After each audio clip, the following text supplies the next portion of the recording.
So a slave trader is just minding his own grim business. When a couple arrives not to buy but to sell their newborn baby, even the slave trader has standards, questioning if they are even the parents. But then some other customer with way too many rings wants the kid. Turns out this guy's a nobleman who collects fighters for his arena, so the parents hand over the kid and just dip, zero hesitation. Watching him go, the trader decides the nobleman is the real psycho here. Because this guy's whole obsession is finding the strongest slave in the world. Stronger slaves mean bigger fights, which means more money, obviously. But the usual selection of war prisoners just is not good enough, until he spots the father, realizing he is some kind of imperial general. Just looking at this dude gives the nobleman a full-body thrill. This is the exact kind of true warrior he has been hunting for, which makes it super weird that this beast is selling his own child. His brain is just short-circuiting over the whole situation, so he buys the kid and literally just drops him into the arena pit, telling his arena champion to raise the kid in exchange for perks. This champion is not optimistic, figuring the kid will not last a week. I mean, this is absolutely not an environment for a baby, but against all odds, the kid just keeps on going. This baby is not just surviving, he is inhaling food like a tiny black hole. And the champion starts to think, okay, maybe this kid's got something. He is a crazy fast learner, picking up everything his new dad teaches him and even starts teaching himself stuff. This is getting weird. So he grows up surrounded by constant, brutal combat, until one day the champion cannot even read him anymore. Then comes his first official match in the arena, and our boy just unleashes this terrifying demonic aura. This champion is just floored, witnessing perfect combat. Realizing this is not what he taught, it is something far more primal. It is like the kid is channeling the arena's entire bloody history, leaving no doubt he was born a completely different kind of predator. Years later, the champion is old and losing his final fight. His strength is gone, and this is definitely the end for him. But just as the new champ gloats, the kid comes flying in, and the old man finally sees what he has truly raised. It is not a person, it is a straight-up monster, who proceeds to take out both the opponent and his own mentor. So now he is an orphan twice over, totally alone, but he just keeps going, growing into the arena's apex predator. So we jump to some new kid being led into a sketchy place by his senior, and the destination is a packed gambling hall because of course it is. His senior gets real pushy, trying to drag him into the action, but our new guy is panicking, realizing this is an illegal den and they will get expelled. This senior just scoffs, saying it is a totally legal competition for nobles. Calling the kid a coward, he literally shoves him toward the betting. This student hesitantly walks forward, clearly out of his element, but then just plants his feet and stops. He is not here for this, he is at university to study, not gamble. Plus, he has got to go pay his tuition like right now. His senior is confused for a second, then realizes his own money pouch is missing. Because our straight-laced student just lifted it clean off him. He is already at the table making a scene about his stolen money, while the senior just grabs him, saying it is too late to back out now. And yup, he has already thrown the kid's tuition money onto the table. With a smug grin, he says they might as well see how the bet plays out. This student is just devastated, all his hard work going up in smoke. He flashes back to his father, who was so proud of him for being a scholar.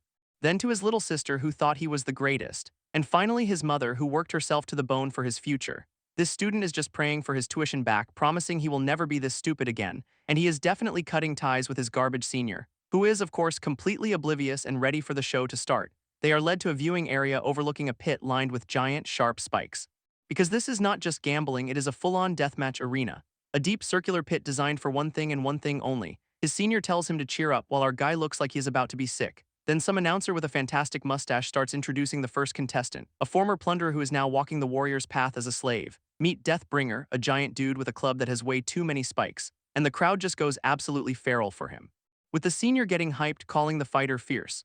Our student, however, is just horrified, realizing this is way worse than he imagined, especially with all the old blood staining the arena spikes, and the whole place just reeks of it. He's just trying not to throw up, questioning every life choice that led him here. Trying to find some hope, he asks if they at least bet on this Deathbringer guy. But his senior says no, they bet on someone called Happy Face. A name that does not exactly inspire confidence in a deathmatch. And right on cue, the announcer gets ready to introduce the next fighter. Our student is just trying to compute what kind of ironic monster Happy Face could possibly be, while the announcer just keeps on hyping the name to the roaring crowd. And these lunatics are actually chanting for him. This is a whole new level of weird. This student is completely lost, sensing something is deeply wrong with this whole situation. His eyes just wide with confusion, trying to make sense of the cheers. Then out walks Happy Face, a kid with a smile so bright it is almost a weapon itself. Our guy's brain just completely short-circuits at the sight of him. He is just stunned, looking down into the arena at this absolute lamb for the slaughter. This new kid has zero equipment, no armor, no weapon. He is not even wearing shoes, just standing barefoot in the sand. With a face so youthful and clean, he looks like he has never seen a fight in his life. And he is just beaming, totally oblivious to the fact that he is in a death pit. This student is freaking out, yelling that this is insane and the kid cannot possibly fight. Even other gamblers are pointing out he is unarmed and looks totally out of it. But the rest of the audience just stares on, completely silent and unbothered. which makes our student even more horrified. These people are actually enjoying this. Deathbringer himself is just staring, wondering if this is some kind of sick joke.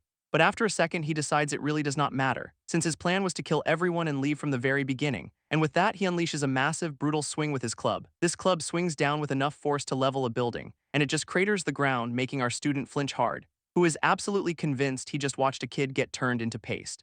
And yeah, Happy Face is down for the count, fights over in one hit, except he is getting back up, which is not part of the getting flattened playbook. This student is just begging him internally, "Dude, stay down, you're gonna die." His brain is just screaming for the kid to make a run for it, or at least grab a weapon instead of accepting this miserable end. But Happy Face just stands there, and our guy cannot watch anymore.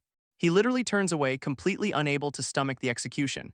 This whole thing triggers a flashback to a kid named William, whose father is showing him people trapped in a sewer-like pen below them. William argues that it is unfair, that everyone deserves a chance, but his dad gives him a cold lesson on how slaves are just born different. He is told to ignore the pigsty and look at the Grand Kingdom instead, because that is their path, a real heartwarming father-son moment. So the kid just clutches his book, absorbing this bleak worldview. Back in the present, our student grips the railing with new determination, his panic completely gone, replaced by a dead serious focus. He looks down at the arena, and up in the stands is a kid who looks exactly like William. His senior asks if he is really this worked up over money, completely missing the point, because down below, Deathbringer is hurling Happy Face toward the wall of spikes, telling the kid not to take it personally as he prepares to make a shish kebab, and he slams him down with brutal force, a clear kill shot, flashing this supervillain grin, clearly enjoying his work a little too much. William just screams, watching the whole gruesome scene unfold, and for a split second his eyes lock directly with Happy Face's, who is somehow still smiling even while being turned into a human pincushion. This just completely breaks William's brain. What is he even looking at right now? Deathbringer is just as confused, winding up for another swing to finish the job for good. But Happy Face just blurs out of the way impossibly fast, before launching himself into the air and delivering a devastating kick to the jaw, which connects with a sickening crunch, leaving Deathbringer utterly stunned. William's eyes are practically popping out of his head at the sudden reversal, while his garbage senior just smirks like he knew this was coming all along. This entire crowd is just frozen in collective shock, their jaws on the floor, as the sheer force of the impact sends Deathbringer flying across the arena. For William, this triggers a memory of the thrill of the fight, a cold, sharp feeling, followed by the distant roar of a crowd cheering for blood. And back in the pit, Happy Face is looking up, grinning like the devil himself. This triggers a memory of William getting his face rearranged over and over, and in the present, his grip on the railing tightens, completely stunned.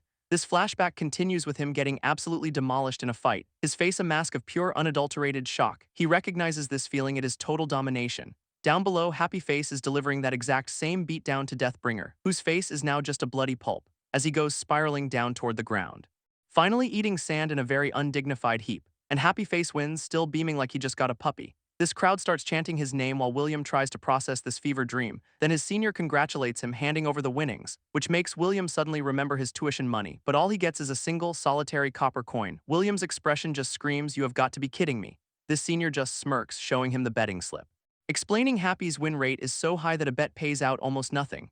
He then hands back the original tuition pouch, completely unharmed. With a smug look, he asks if William wants to stick around for more, but our boy just gives him a dead, silent stare, the fun officially over. This matches that followed were just your standard, brutal arena brawls. Exactly the kind of cruel, barbaric stuff William was expecting, and he is out of there in less than 10 minutes, completely done. First thing he does is return to school and pay his tuition, trying to just go back to his normal life studying in the dorm. His room is covered in academic awards, a total nerd sanctuary. But as he tries to write, something is clearly very wrong, his mind completely stuck on what he witnessed. His hand is literally shaking too hard to hold the quill steady, and a dark, unsettling look starts to form in his eyes. He lets that single copper coin, his winnings, drop to the floor.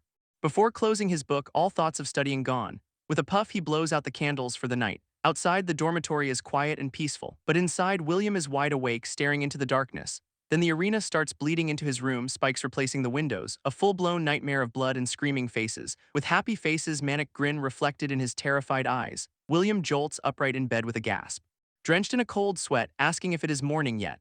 A rooster crows, signaling the start of a brand new, probably terrible day. Elsewhere, that garbage senior is bragging to his friends, offering to buy them all drinks. Then William shows up looking like a demon, and the whole crew just about wets themselves. This senior is stammering, completely freaked out by the dead, hollow look in William's eyes, who asks with a terrifying calm if they should go back to the arena today.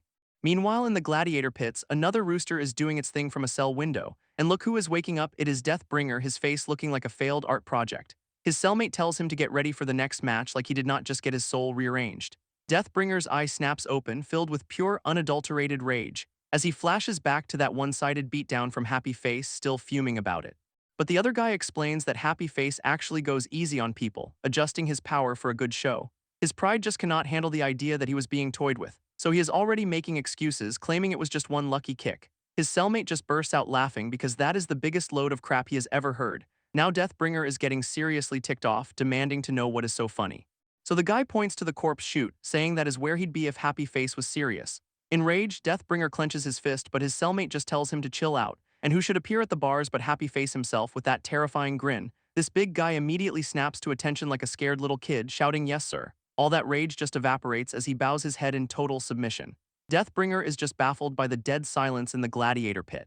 Still fuming that a milk-breath punk is supposedly the big shot here, and his ego decides that Lucky Kick was the only reason he lost, because looking around, everyone else here is just a total weakling. So he figures this is his new kingdom to conquer, a real go-getter, stomping right up to Happy Face to start his hostile takeover, and he tries to intimidate the kid, asking how he got sold into this life, only to learn Happy Face was literally born into the arena, sold by his own dad, who cheerfully explains the other gladiators raised him and taught him everything, which makes Deathbringer wonder why they are all shaking in their boots then, but Happy Face just says he misspoke, pulling off his shirt, and with a single motion he gets ready for a little show and tell, revealing a completely shredded physique while saying his teachers are all dead now, which leaves Deathbringer's brain completely short-circuiting.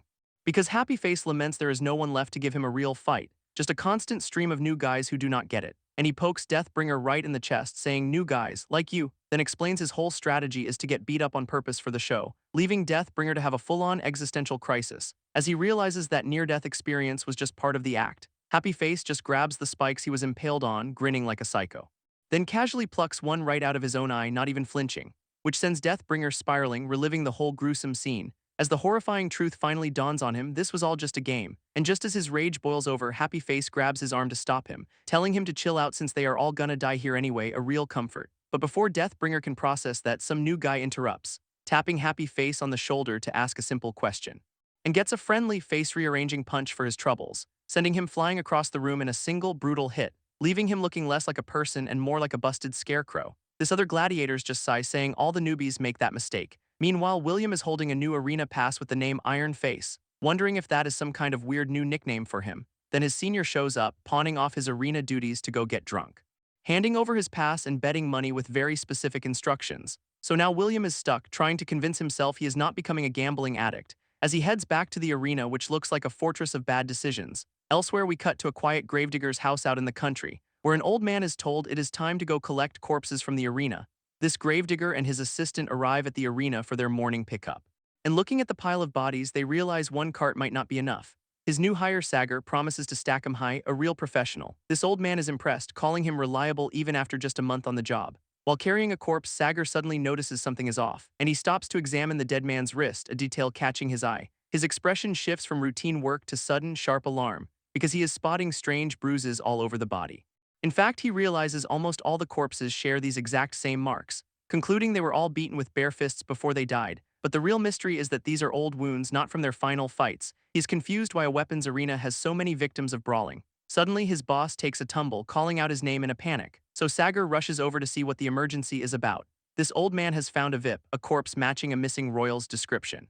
He explains the body was disguised by having its hair plucked, but other features are a perfect match. So a royal who vanished a month ago ended up in the arena's corpse pile, which is not a good look. This old man decides to immediately report this to the authorities, but Sagar grabs him, stopping him dead in his tracks, warning him that getting involved could be a death sentence for them both. Sagar argues the king is so paranoid he'd accuse them of selling royal body parts.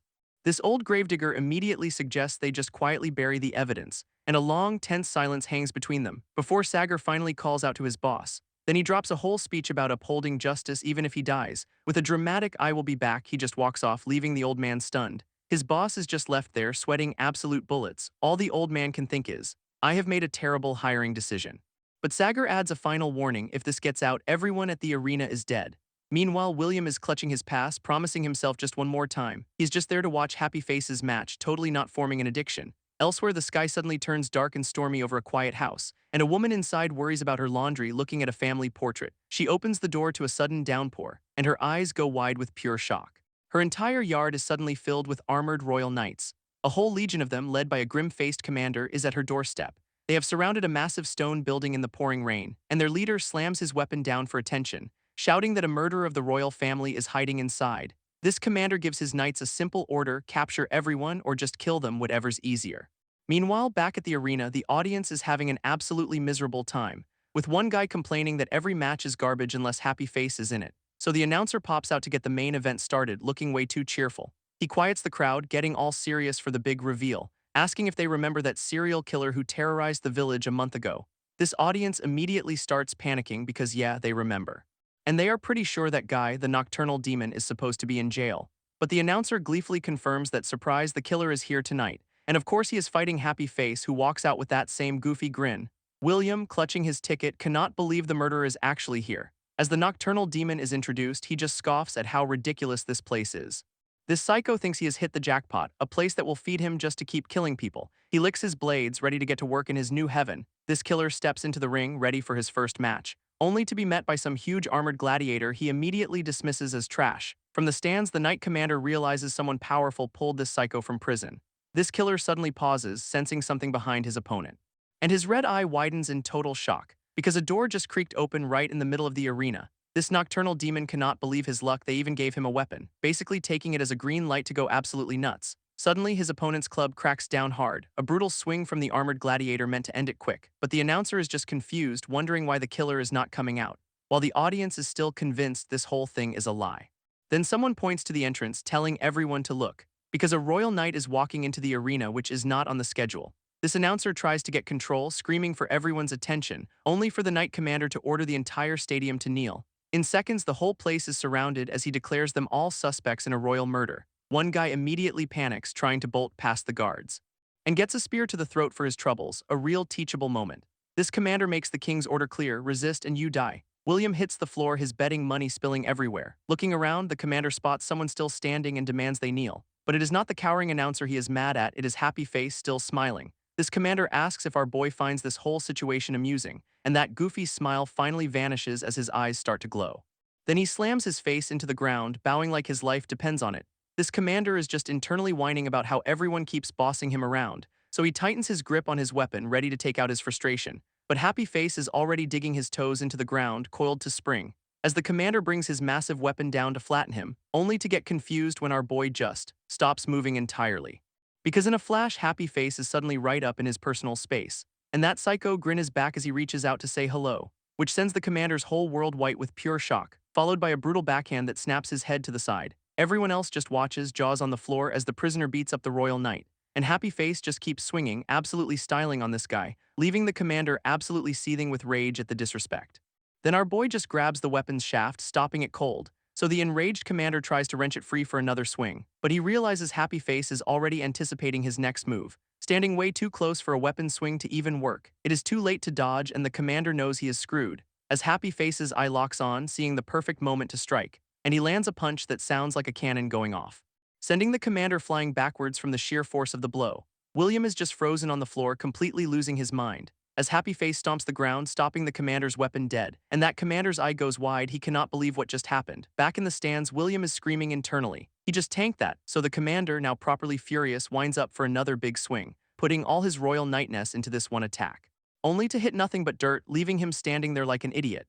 He is looking around, bloody-nosed and confused, wondering where our boy went, just in time to catch a spinning kick right to the side of the head. This commander goes down hard, eating a face full of arena sand, and Happy Face just stands over him, giving him that how's the floor taste look. But then a volley of arrows comes flying in from the stands, and our boy gets absolutely pincushioned, but he is still standing. His knights are all panicking about their captain, who is just seething on the ground, while the commander himself is completely lost, trying to process this beatdown. All he can think is, who the hell is this guy? Meanwhile, Happy Face is on the ground with an arrow in him, still smiling like a maniac, and the commander looks over at the prisoner he was supposed to execute, realizing the kid is looking at him with pure, unadulterated mockery, which just makes him even more furious at this ultimate humiliation. This commander gets back on his feet, promising to execute Happy Face right here, but suddenly a portly man with fantastic eyebrows screams for him to stop, and the commander just pauses, completely baffled by this new arrival. This guy runs up out of breath and calls the commander by his name, Lucastian. He starts desperately explaining that Happy Face is just an innocent who does not get the real world. Then he points, calling our boy a trained dog who just attacks anyone in armor. Meanwhile, down on the ground, Happy Face starts to twitch, and his eye snaps open with a whole lot of focus. This manager keeps pleading, saying the creepy smile is just a childhood disability, even yanking his own face into a grin to demonstrate his totally believable point. Lukastian is not buying a single word of this performance. Sweating absolute bullets, the guy insists that it is the truth. Launching into a tragic backstory about how our boy has always been this way, showing him as a baby, giggling away even after being abandoned by his parents. He'd even laugh while people were getting stabbed right next to him, or when the very person who raised him was bleeding out on the floor. This naturally led to him being called a demon and getting jumped in prison. But he always survived because, surprise, he is insanely good at fighting back. This manager recalls visiting the prison, seeing the aftermath for himself, and he claims he has watched this exact kind of misunderstanding ruin Happy's entire life. He recalls finding Happy in prison, just smiling over the guys who tried to jump him, insisting that behind the creepy grin our boy is just a terrified, sad mess. But the problem is nobody ever buys this totally legit explanation. So he tells Lukastian to look, even with an arrow in him, the kid's still smiling. William just stares at his worthless betting slips as the manager explains how the crowd got addicted to the show.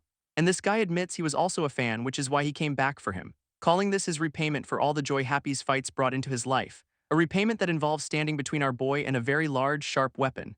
Lukastian is completely unmoved, basically saying, "Cool story, you are all still dying." So in a flash, the manager lunges right at the Royal Knight Commander and gets himself impaled for his heroic, if deeply stupid, effort. Then a time skip reveals Lukastian was hanged the next day for his crimes along with the arena staff, and they even built the gallows right where the king could see them from his balcony, a sight which apparently did wonders for the king's mood. Meanwhile, back in a prison cell, William is having a complete breakdown over his own execution. Having overheard that everyone from the arena is being offed, he knows his turn is coming, and the guy is just spiraling, trying to figure out how he ended up on death row. Reduced to begging, he just keeps pleading for someone to spare him, when suddenly a familiar face appears in his cell asking a very casual, "Are you okay?" This sends William into a full-blown panic, absolutely shocked to see Happy Face just sitting there. Happy Face explains he has been in the cell with him the whole time, cheerfully admitting he was just watching William's mental breakdown for entertainment. This sends William into a cold sweat, mortified that he had an audience, and then he remembers seeing our boy get absolutely riddled with arrows. So he asks how he is okay, to which Happy Face says he was only hit a little. Turns out he just pretended to be a human pincushion to get everyone off his back. William's brain just completely short-circuits at this level of casual insanity. He is still trying to square this with the manager's sob story about him being a scared little guy. But Happy Face just flips it around, pointing out that William's the one who is terrified. With a massive grin, he says of course he is scared too, they are about to die. William just stares, completely unable to process this walking contradiction. This sheer absurdity of it all makes him start laughing through his tears.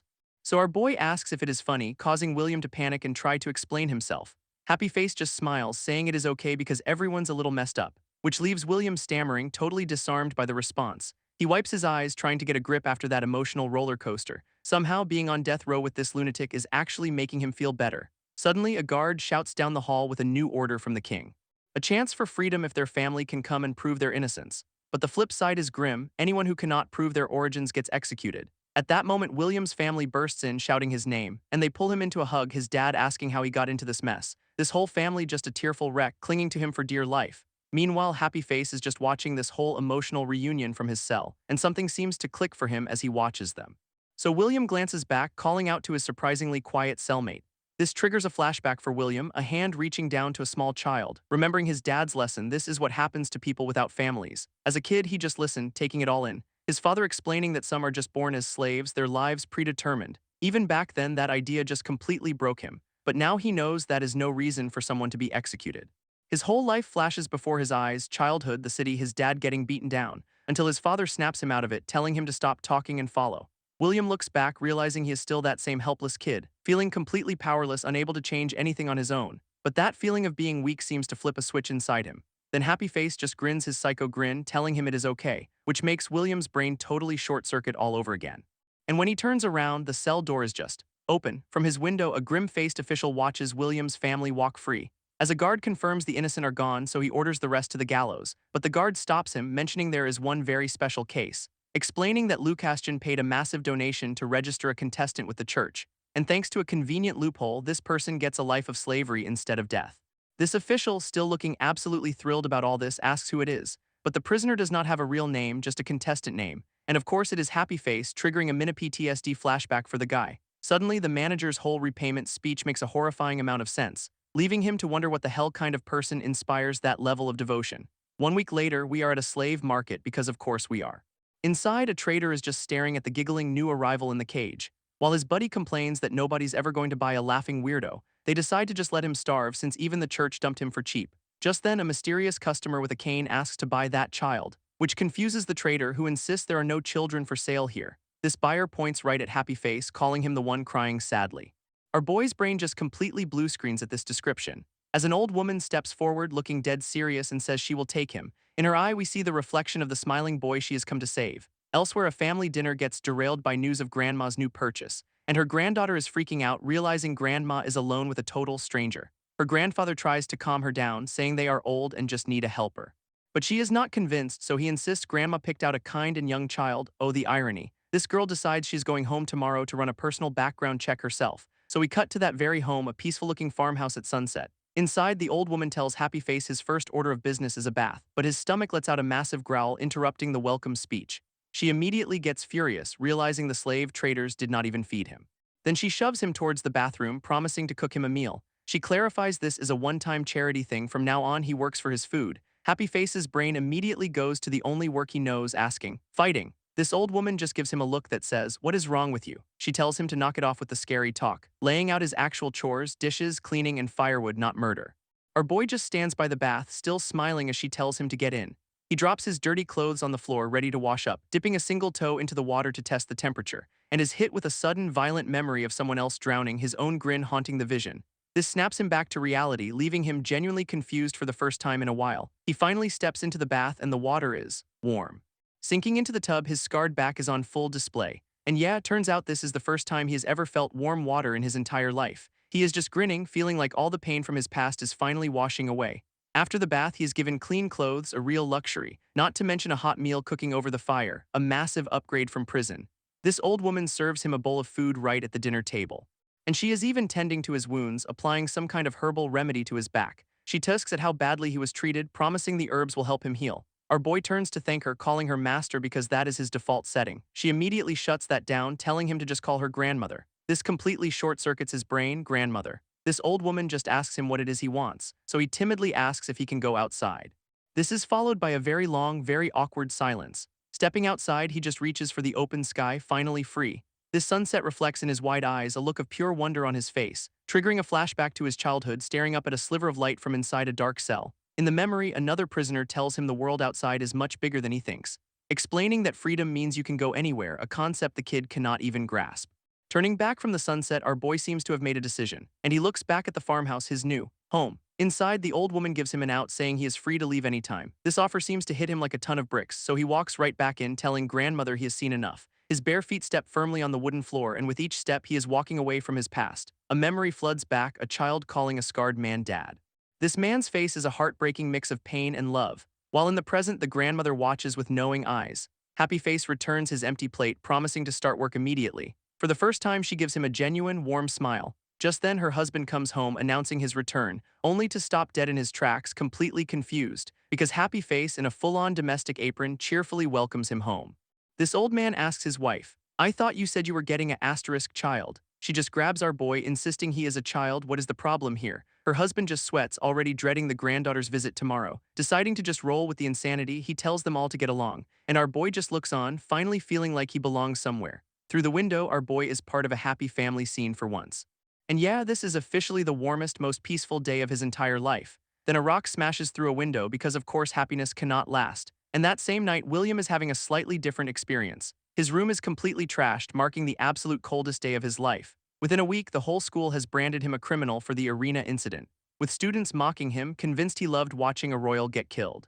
Because of the rumors, all his awards are confiscated and his scholarship is gone. And now facing expulsion, he is a total outcast, completely alone. He just takes it all, his expression a mask of pure, pained resolve, triggering a memory of his father begging the school to give him one more chance. And the humiliation of that moment still clearly haunts him. Refusing to accept this fate, William storms off with a purpose, banging on a senior's door, desperately trying to give back a pass. Our boy is screaming his innocence, insisting he has never even seen a royal before, and the door just barely cracks open in response, giving him a sliver of hope that someone might actually listen. But it is just that same jerk from the prison, looking totally unimpressed. This guy snatches the pass and tells him to get lost, calling him a barbarian, and that final, cold rejection just completely shatters him. This senior just poses, calling William a crazy bastard for trying to frame him. And William's hand clenches around the pass, his knuckles turning white. Then he absolutely snaps, lunging forward with a face full of rage, only for his attack to be stopped with pathetic ease. Other students grab him, yelling that he is trying to kill someone again, and the senior smugly confirms that his expulsion is now a done deal. William's response is to spit right in the guy's face, all dignity gone. He screams that the senior is irredeemable trash as he is held back. That night he is officially kicked out, his past left behind in the dirt. Too ashamed to go home, he wanders into the mountains, completely defeated. He just breaks down, apologizing to his parents for failing them. Suddenly, a voice asks if he is okay. It is Happy Face, foraging for mushrooms. William is just stunned, asking how he is even here, thinking he was dead, but our boy just says he got hungry and offers him a late-night snack. He holds out a very questionable mushroom to a very confused William, who points out that it is poisonous, prompting a casual "oops, almost died" from Happy Face. From the bushes, a group of armed men are watching this whole bizarre exchange, with one of them confirming he saw William leaving the Nobles University. Their leader immediately concludes that William must be from a noble family, and that Happy Face is just his dim-witted sidekick, a truly galaxy-brain deduction. Their leader grins, smelling a big payday from the noble they have been tracking, while Happy Face cheerfully confirms to William that he is now a slave at the nearby house. Explaining the grandmother lets him wander freely outside of work hours, and William smiles, concluding she must be a genuinely good person. Our boy just laughs, admitting he totally thought he was going to die, but things are great now. Then he asks William why he was crying earlier. Tact is not his strong suit, which just makes William clam up, the mood getting super awkward, until the bandit leader steps out, asking what a young noble is doing here. Both boys turn around, completely caught off guard by the sudden appearance, and yeah, they are surrounded by a whole crew of thugs emerging from the trees. William immediately tells Happy Face to get down, his face full of panic, then hits the dirt himself, leaving our boy standing there totally confused. He is begging for his life, offering up his entire fortune, which is like 2 coins. This bandits just find this whole pathetic display absolutely hilarious, with their leader even praising his quick situational judgment. But then he clarifies they are not here for pocket change, it is a kidnapping. As his men move in, William frantically insists he is not a noble at all, and one of the goons grabs Happy Face, laughing at his mushroom basket, only to get his jaw absolutely rearranged for the trouble, dropping to the ground completely unconscious from a single punch. This rest of the bandits just stare, totally baffled by what just happened, while Happy Face stands there grinning as another bandit asks why his buddy collapsed, and that smile is just deeply, deeply unsettling. This second guy finally connects the dots, accusing him of the attack, so our boy's hand just casually reaches for the guy's face. And another one bites the dust with a single, effortless backhand. Now 2 of them are on the ground, completely out cold, leaving the remaining thugs to just stare, their brains completely short-circuiting. Happy Face cracks his knuckles, that cheerful mask finally gone, and their leader snaps out of it, screaming for his men to kill him. He leads the charge himself, swinging his sword wildly, but our boy dodges and lands a clean kick right to his side. This force of the blow sends Happy Face tumbling to the ground, and another bandit sees his chance, raising an axe for the kill shot, only for our boy to block the blade with the sole of his foot.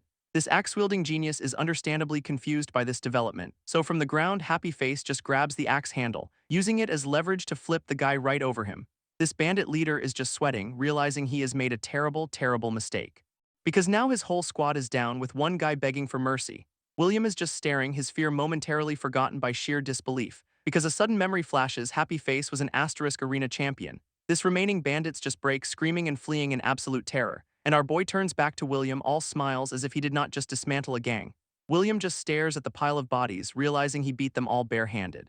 And it clicks, he took down that royal knight the exact same way. His eyes then catch something on one of the unconscious thugs. Sticking out of the guy's clothes is a wanted poster. Picking it up, he sees it as an arrest notice for the exile clowns, and when he sees the reward for their capture, his eyes go wide. William tells a clueless Happy Face that these guys are the exile clowns, and our boy's response is a very helpful, "What is that?" He clarifies they are the largest criminal organization in the entire kingdom, explaining the king himself put a bounty on them, something he'd only heard about. Looking at the poster, he realizes the bounty is absolutely massive. A plan forms, he tells Happy Face they can get the money and he will help him claim it. This word bounty immediately gets Happy Face's full attention, but at the claims office they hit a major snag: slaves are not allowed to collect bounties.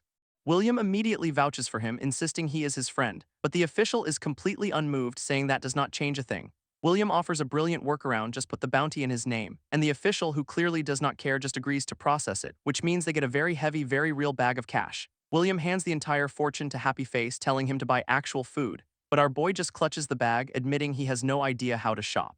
Realizing he is dealing with a giant, deadly toddler, William offers to teach him, and Happy Face is just absolutely thrilled by the idea. As they walk, he reveals this is his first time ever outside the arena, then points out where he lives, promising they will meet again soon. With a cheerful wave, the two part ways for the night, leaving William with a rare, genuine smile on his face, but that feeling of hope quickly evaporates as he is left alone. and the crushing weight of his own problems comes rushing back. This next morning arrives, bringing the day he has been dreading. It is time for his expulsion verdict, held in a grand, imposing hall, where his parents sit anxiously, his father clinging to the fact no one was hurt. Of course, the senior he attacked is there, milking it with a dramatic head bandage, as the headmaster stands to deliver the final judgment on William, who just hangs his head, accepting the inevitable outcome of this fair trial. And the verdict is read: he assaulted a student and must be punished. But the headmaster throws a massive curveball with a single however. And instead of expulsion, William gets a medal for defeating the exile clowns. Even his parents are just staring, completely lost, while the senior who framed him just short-circuits, his brain unable to process. By order of the king himself, William's slate is wiped clean.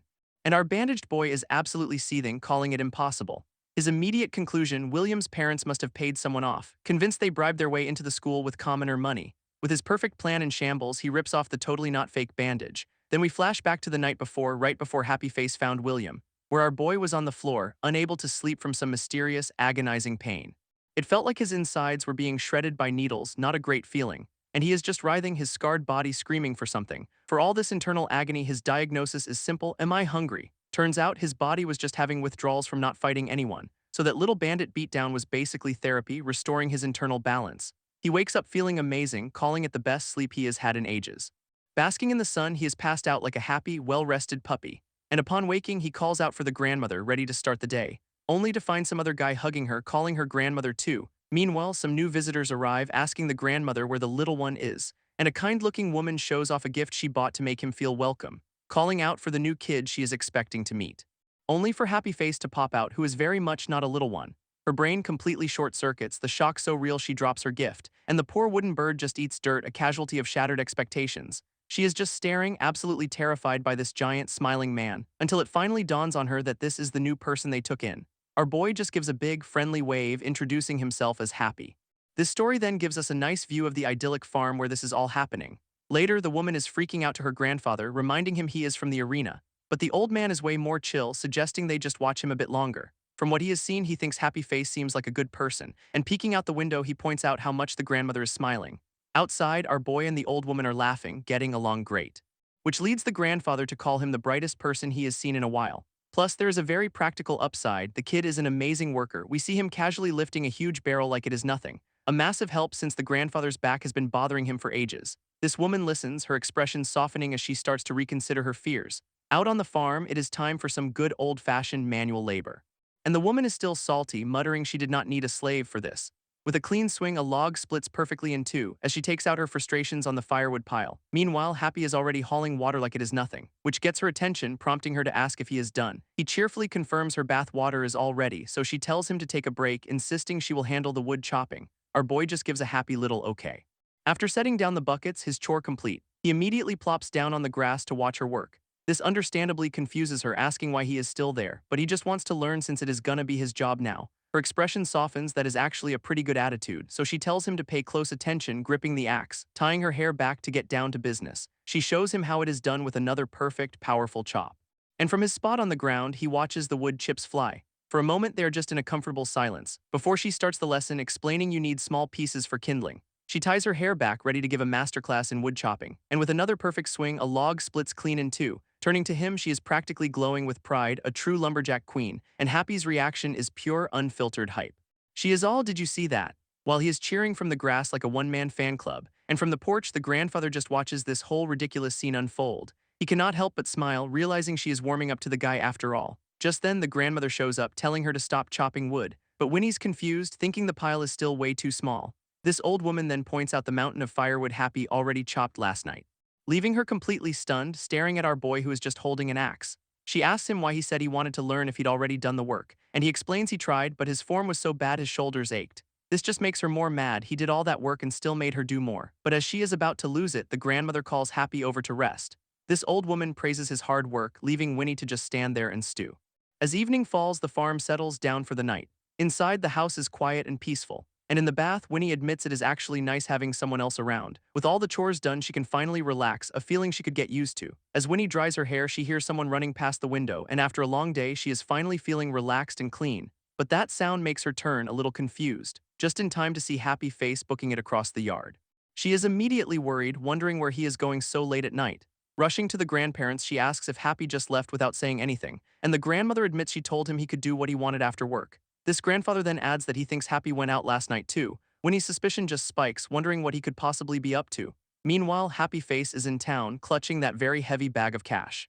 And he walks right up to a door, giving it a knock. With a huge fanged smile, he calls out for his new friend William. This door creaks open, but it is not William who answers, leaving our boy a little confused by the tiny person at the door. A little girl peeks out, asking who it is, and William appears, telling his sister Ellie to go back inside, but she grabs onto him, demanding to know where he is going. He gives her the classic, "I am going to the library" excuse, complete with a shush. So she asks if Happy is his new library friend, and William just rolls with it. With the lie successfully sold, she waves them off, telling them to be safe. William's a little surprised Happy showed up so fast, and Happy just wants to know if his new friend is even allowed to be out. William plays it cool, acting like it is no big deal at all, and after a quick beat, the real reason for this meeting comes out. He says Happy saved his life, so he owes him one, which just confuses our boy. Assuming they're just going to the market, William promises to explain on the way, but Happy has a much better idea, whipping out a wanted poster for an iron giant. This sudden career change leaves William completely baffled, until he realizes what he is looking at: actual wanted posters. Turns out Happy cannot read well enough to find his own fights and needs a navigator. His proposal: they become bounty hunters with a generous 50-50 split. For William, this is a chance to repay a debt and see more of that insane fighting style, while for Happy it is a legal way to scratch that violent itch and stop the pain. And so begins their new nightly routine, the bounty hunting boys. William's already done the research, confident they have got a solid lead for tonight, even grabbing the latest job postings from a conveniently sleeping guard. Back at home, though, the library excuse is starting to raise some serious red flags. Especially when his little sister throws a fit about being abandoned every night. His parents just exchange a worried glance, knowing something's up. And on the windowsill, a little paper bird sits alone, a quiet, forgotten gift. Back at the farm, Winnie snoops around Happy's room and finds something. A little bag of coins just sitting there on the floor. This just confirms her worst fears about his nightly errands, which, by the way, are funding a whole pirate treasure chest situation. And guarding that loot is a big, scary-looking knight, who has already mopped the floor with a whole squad of guards. He is grumbling about all the extra security lately, noting how the kingdom's gotten way more tense these days. Plus, the new bounties are attracting all sorts of wannabes. Speaking of wannabes, William makes his grand entrance, with Happy right behind him, absolutely thrilled they found their guy. Our bounty hunting duo is officially on the clock. But Happy's smile fades, he can tell something's off. He came for a low-level target, not this absolute unit. This knight tells them to scram, assuming they're just rookies who got lost. He explains the bounty is basically a technicality, not a real challenge, and Happy's just like, "So you are a criminal who's been getting a free pass." He realizes the bounty is low because no one's been strong enough to actually catch him, so he puts on a friendly face, pretending to back down.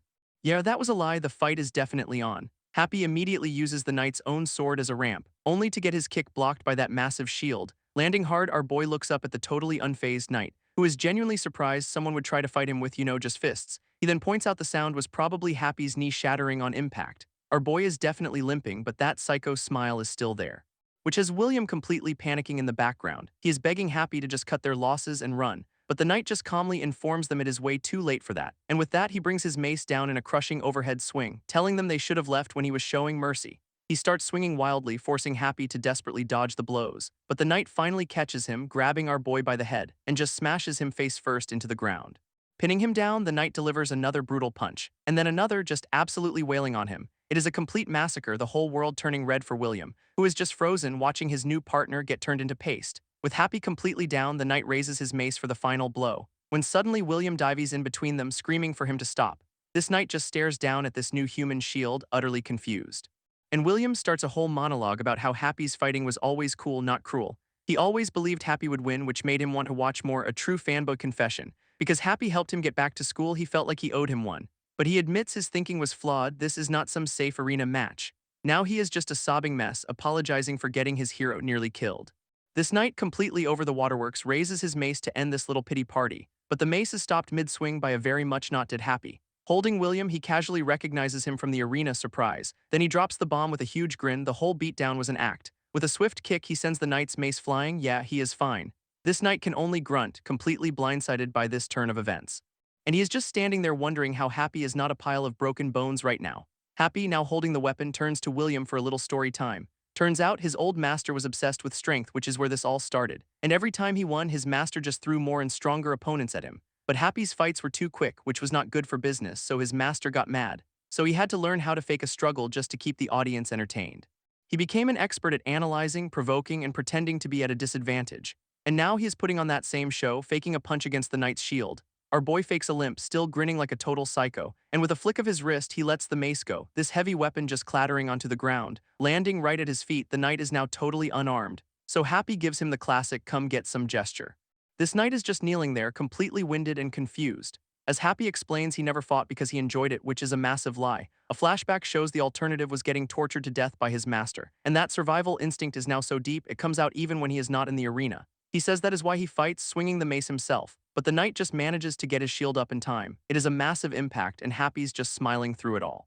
Which prompts the knight to scoff that he will never even land a scratch. Our knight starts swinging his shield like a madman, trying to keep up, yet Happy just keeps dodging, making the big guy look slow. Pretty soon, the big guy is huffing and puffing, wondering what is going on, and he finally realizes something is very, very wrong here. He is thinking, wait, was not this kid on death's door a second ago? Now our boy is just chilling, smiling like this is a walk in the park. Realizing he is being played, the knight tightens his grip, absolutely furious.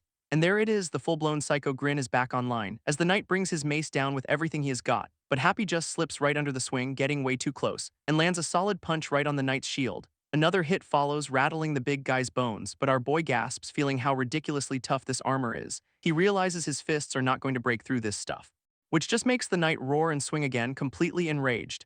Happy easily leaps over the attack, making it look like a dance, leaving the knight just staring, baffled by the kid's speed. He starts swinging wildly, just trying to land anything at this point, screaming curses as Happy just keeps dodging him. Our boy effortlessly weaves through the attack, still smiling, then gets in close and grabs the knight's helmet, slamming his face straight into the dirt. He follows up with a swift kick right to the jaw, sending the big guy flying back from the impact. This knight is on the ground, absolutely screaming in agony, so Happy just grabs him by the helmet for a little chat, yanking his head back, clearly enjoying this way too much. Happy lands a brutal punch right in the knight's face, his hand clamped on the helmet with crushing force. This knight is just down, completely stunned by the assault, gasping for air, eyes wide with pure terror. And Happy's just mocking him about his scratches. What an understatement. This big guy is completely losing his mind, just wheezing on the ground. So he desperately grabs for his sword to get back in the fight, but Happy just casually stomps on it. Nope, not today. Now the knight's just kneeling there, totally gassed, while our boy looks like he has not even broken a sweat. From the sidelines, William notes the sudden pause in the action, realizing that impenetrable armor is now just a stamina-draining coffin. But Happy's hits still are not doing enough damage to finish this. Meanwhile, the knight's whole strategy is now just do not fall over. He has figured out Happy is only aiming for his head, the one weak spot. When Happy glances over, thinking maybe he should just bolt, what a troll. Then he just calls out to William, completely breaking the tension, telling him thanks for the save earlier but to never do it again. Because he is the only one who has ever called him a friend, which is surprisingly sweet, and William is just left completely speechless by the confession. Happy then promises William he is about to show him a real victory, before picking up a jagged piece of broken armor from the ground, which has the knight just staring, completely baffled by this. Our boy declares he is about to get serious with a literal piece of trash. This knight just scoffs, asking if that is the best weapon he could find, pointing out that every real sword on the field already failed. So what is this little shiv supposed to do against his armor? But Happy just gives his new little toy a good look, and with that same psycho grin, he winds up for a throw. This makeshift dagger flies through the air, aimed right at the knight's head, leaving the big guy completely frozen in disbelief. It just pings harmlessly off the shield, a total failure, right? This knight scoffs, thinking the kids finally run out of ideas. But then his eyes go wide with sudden realization. That throw was never the real attack. In a flash, Happy has already closed the distance, digging his feet in while the knight is still looking the wrong way. This big guy can only gasp how as Happy grabs his leg, and with a single motion, he just heaves the armored giant into the air. Our knight's face is pure, unadulterated panic as he goes flying. This knight's world turns upside down, his face a mask of pure shock. And he lands with a bone-jarring crash, his weapons clattering to the ground. Before he can even blink, Happy is on top of him, pinning him down, his hand clamped over the knight's face with a terrifyingly calm expression. He whispers that the more the knight struggles, the worse the pain will get, leaving the big guy just gasping, completely at his mercy. Happy grinds his teeth, putting more and more pressure on the guy's neck, and just tells him flat out to give up. This knight's body is just trembling, all the fight gone out of him, as Happy's grip continues to tighten, literally squeezing the life out of the poor dude. Then he just lifts the armored man by his head and slams him back into the ground one last time. William just watches, his mind completely blown, realizing this level of strength defies all logic. With his hand dripping blood, Happy stands over the unconscious knight, then turns to William with a completely innocent, friendly smile, which just makes William gulp, terrified by the sudden personality switch. Happy's eyes are back to normal, as if he did not just go full monster mode. He cheerfully explains the knight is not dead, just passed out from the pain, no biggie. Looking at the battlefield, he admits this was not a proper match, which is the understatement of the year. William awkwardly compares Happy's fighting style to his old master's, then immediately backpedals, calling it an amazing match, nice save, buddy. With a thumbs up, he promises to trust Happy completely from now on, and our boy just gives him that unsettlingly sweet smile in return. Happy asks if they are ready to leave, totally casual about the carnage, before announcing he is just going to take a nap right here on the battlefield. Apparently he was sleepy during the beatdown and leaves William with cleanup duty. What a Chad. This leaves William completely speechless, just staring in disbelief. Because yep, Happy is already passed out cold on the grass. Now William's stuck with a sleeping monster and a body, wondering what to do next, when his eyes suddenly catch something on the ground. It is a bloody dagger just lying there in the dirt, which he cautiously picks up for a closer look. This gets him wondering if Happy had a hidden weapon this whole time, and he begins to search the knight's body, thinking it might be embedded somewhere. His gaze scans over the heavy armor, looking for a wound, so he tries to roll the big guy over to get a better view, only to realize this dude is impossibly heavy, making him question reality again. Completely overwhelmed, William decides to just book it and file a report. But right on cue, a whole squad of soldiers shows up to complicate things. So William and the soldiers are just staring at each other, nobody sure what is happening. Until the squad's captain gives him a hard look, trying to piece this all together. His gaze falls on the unconscious knight, taking in the damage to the armor, and his eyes narrow instantly. Something is definitely off here. Then his attention snaps right back to that bloody dagger William's holding. A soldier suddenly shouts that William caught the wanted criminal, completely misreading the room, and William's reaction is just a perfect, beautiful what.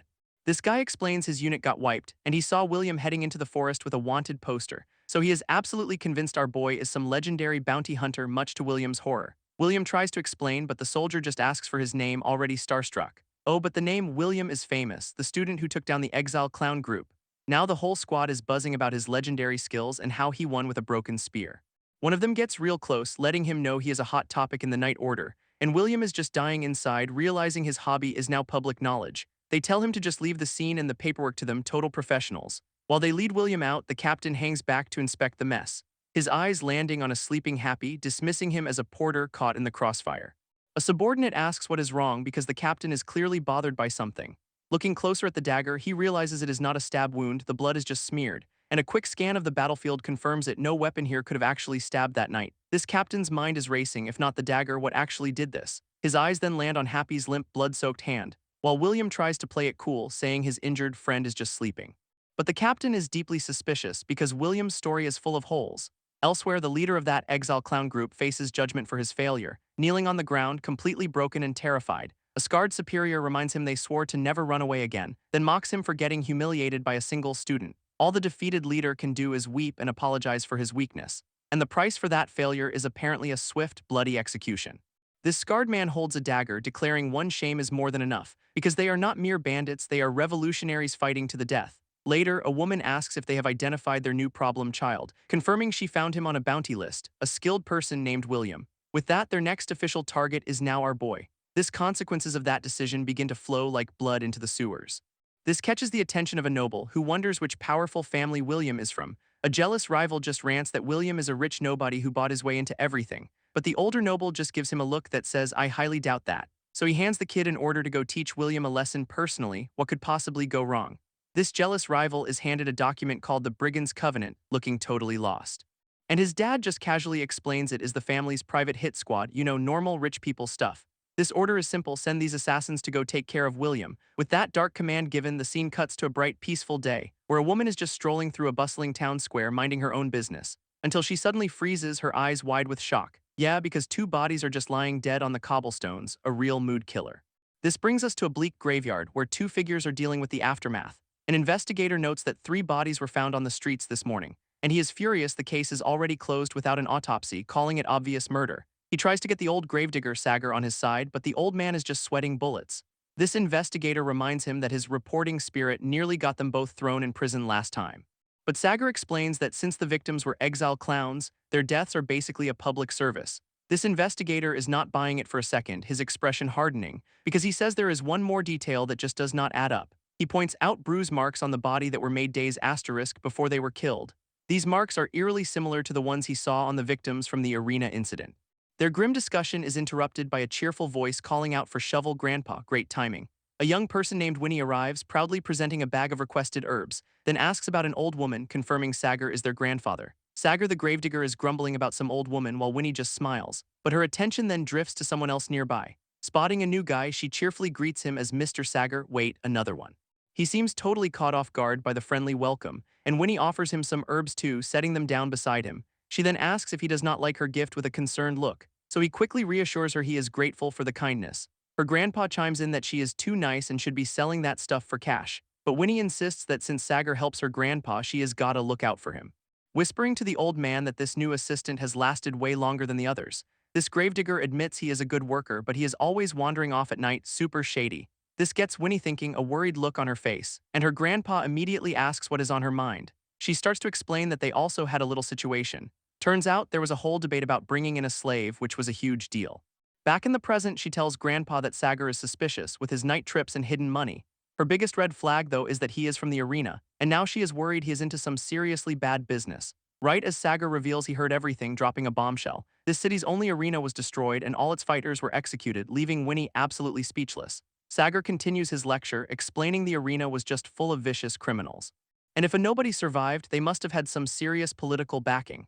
This kind of untouchable power that even the king's orders cannot reach. So he offers to check the slave documents, just in case Grandma brought home a psycho. A worried Winnie immediately agrees, asking him to get on it tonight, and after she leaves, the two men just watch her go in tense silence. This old gravedigger then gives Sagar a friendly warning, stop digging or you will die soon. But Sagar just clutches the herbs, saying he only wants good people to last a little longer, looking down at the flowers, insisting he truly means it.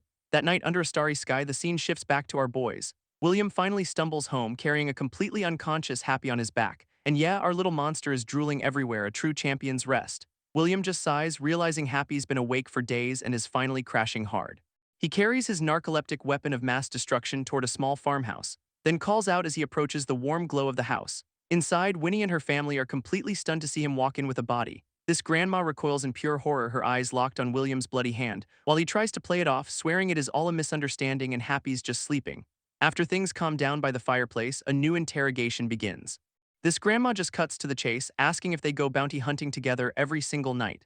So William sits down to tell them the whole story, spilling everything he knows about Happy while the kid is still fast asleep, including his absolutely brutal life story, born and raised in the fighting arena, and how the constant pain meant he could never sleep, only fight to survive. He lays it all out like a perfect student, leaving no room for doubt. And the grandma is just completely wrecked by the story, tears streaming down her face. Grandpa just sits there in grim, thoughtful silence, processing it all, while Winnie's earlier suspicions about Happy just melt away into pure concern. William wraps it up by telling them that this kid is the one who saved his life. With the air finally cleared, he politely says his goodbyes and heads home. After he leaves, the family gathers by the fire, looking at Happy's slave documents.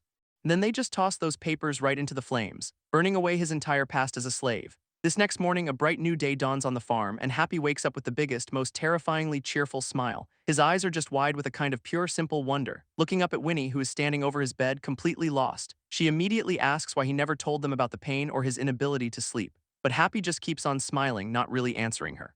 Then explains that in the arena, you get thrown away if you're useless. Winnie gently tells him this is not the arena and their family does not see him as a slave, adding that Grandma already considers him one of their own. And she makes a solemn promise to cure him so he never has to fight again, vowing that they will help him finally live a normal life. She reaches out a hand, saying she became a herbalist for a reason, and with a confident smile, she asks him to just trust her.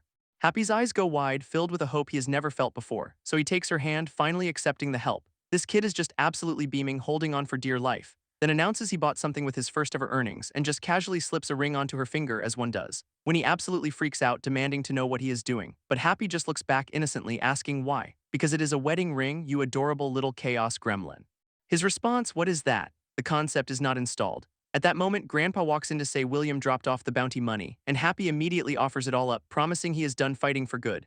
This completely breaks the old man, who pulls him into a huge hug, calling him their grandson. He promises to use the money well while Winnie watches on, arms crossed, her face just a perfect mix of what is my life and pure fondness. Grandma is just completely moved by the whole scene, her heart melting for Happy, and Winnie looks on with a quiet, understanding smile. She finally gets why her grandma called this kid a child. He is just pure innocence. Happy proves it by gifting them a ring with his first earnings, looking so proud. Meanwhile, Sagar gets a note from Winnie calling off the background check on Happy, and he just lies back, taking in the news, mission officially cancelled. But his peace is interrupted by William and that jealous rival from before, with William absolutely not having it, telling the guy they are done. So the rival drops to his knees, begging for another chance, real desperate stuff. William's face remains a perfect mask of I could not care less. He eventually tells the guy to get up so they can talk, a terrible decision in hindsight. And as they walk off, Sagar just watches the whole soap opera from his perch. His professional opinion, what a pathetic performance. Down below, the rival mutters bastard under his breath, confirming Sagar's suspicions, then turns to William with another sincere apology, really selling the lie. And then he just shoves William right off the walkway, surprise betrayal. our boy goes flying, completely caught off guard by the attack, crashing hard against the stone wall on his way down. This impact knocks him out cold on the ground. And what a coincidence, a group of thugs is right there to scoop him up. William gets dragged into a shady-looking building, barely conscious. While outside, his rival, the traitor from before, just strolls away from the scene, and inside, the thugs immediately start beating our boy down, who can only ask why, completely stunned by the betrayal. There is no answer coming, just another fist winding up for a brutal punch, leaving him on the floor pleading for them to stop. This rival just stands over him, soaking in his little moment of power, with William's bloody hand showing just how bad this is getting. He struggles to sit up, looking absolutely wrecked, and the rival finally starts his villain monologue, admitting he has hated him from the start. William argues back, saying he is the one who did everything wrong, desperately asking what he ever did to deserve this much hate. This answer is pure jealousy. He kicks William for daring to climb up, then mocks him for thinking being a good student would ever earn him respect. He grabs William, spitting that you need power and family to survive here, not brains, and twists the knife, claiming everyone at school hates him too, because no one likes a nobody on the rise and they will all be happy when he is dead. Then he just spits right next to his face, adding insult to injury. It is a final, disgusting show of contempt. And with a last piece of advice to learn how to grovel, the rival leaves him for dead. William just lies there, completely broken and silent. While the rival tells his goons to finish the job, saying he will wait outside, so brave, his new minions obediently agree, calling him master, and the traitor promptly bars the door, trapping our boy inside with them. He has got this twisted, power-hungry look on his face, really savoring it.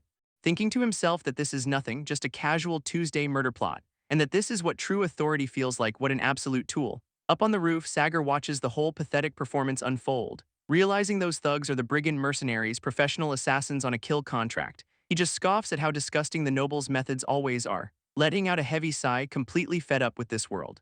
Sagar muses that he has always wanted a chance to hunt these guys, and it looks like today's his lucky day. So he pushes off the rooftop, ready to intervene, landing without a sound, all stealth and purpose. But then he freezes, sensing something is off. A blur of motion zips right past him toward the building, leaving Sagar completely stunned, wondering who the hell just moved that fast. Inside, the thugs are mocking William, calling the amazing bounty hunter a lame kid.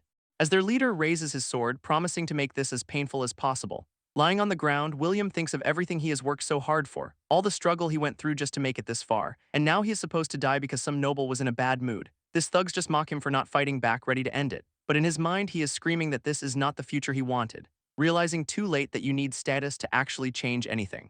A creepy vision of a child with hollow eyes appears before him, and then a mysterious woman yanks him up by the hair, asking if he is William. This thugs are completely stunned, wondering where the hell she came from, so she gives William a solid slap, telling him to snap out of it. This woman scoffs, doubting he is the one who took down 5 of their exile clowns, explaining she heard there were 2 people and assumed he was the weak one. Crouching down, she demands to know who his partner was, but the thug leader interrupts, accusing her of being an exile clown. He calls them sewer rats and gives her one chance to leave or die, which she answers by effortlessly dodging his sword swing in a blur. In a flash of blades and shadows, she cuts down every single goon, leaving William to just sit there in shock as the bodies hit the floor. His savior calls him cute, casually wishing she could put a collar on him. She looks down with a curious expression, her purple eyes glinting in the dark. Sagar watches from the rafters, realizing he is not the only party crasher here, while the mysterious woman just gives a little hem, completely unfazed by the carnage. And with the room now quiet, she asks William if they can finally have a chat at knife point, of course. Up above, Sagar tries to figure out who she is and why William has a kill order from literally everyone. Quickly deciding this is way too messy and it is time to make a strategic exit.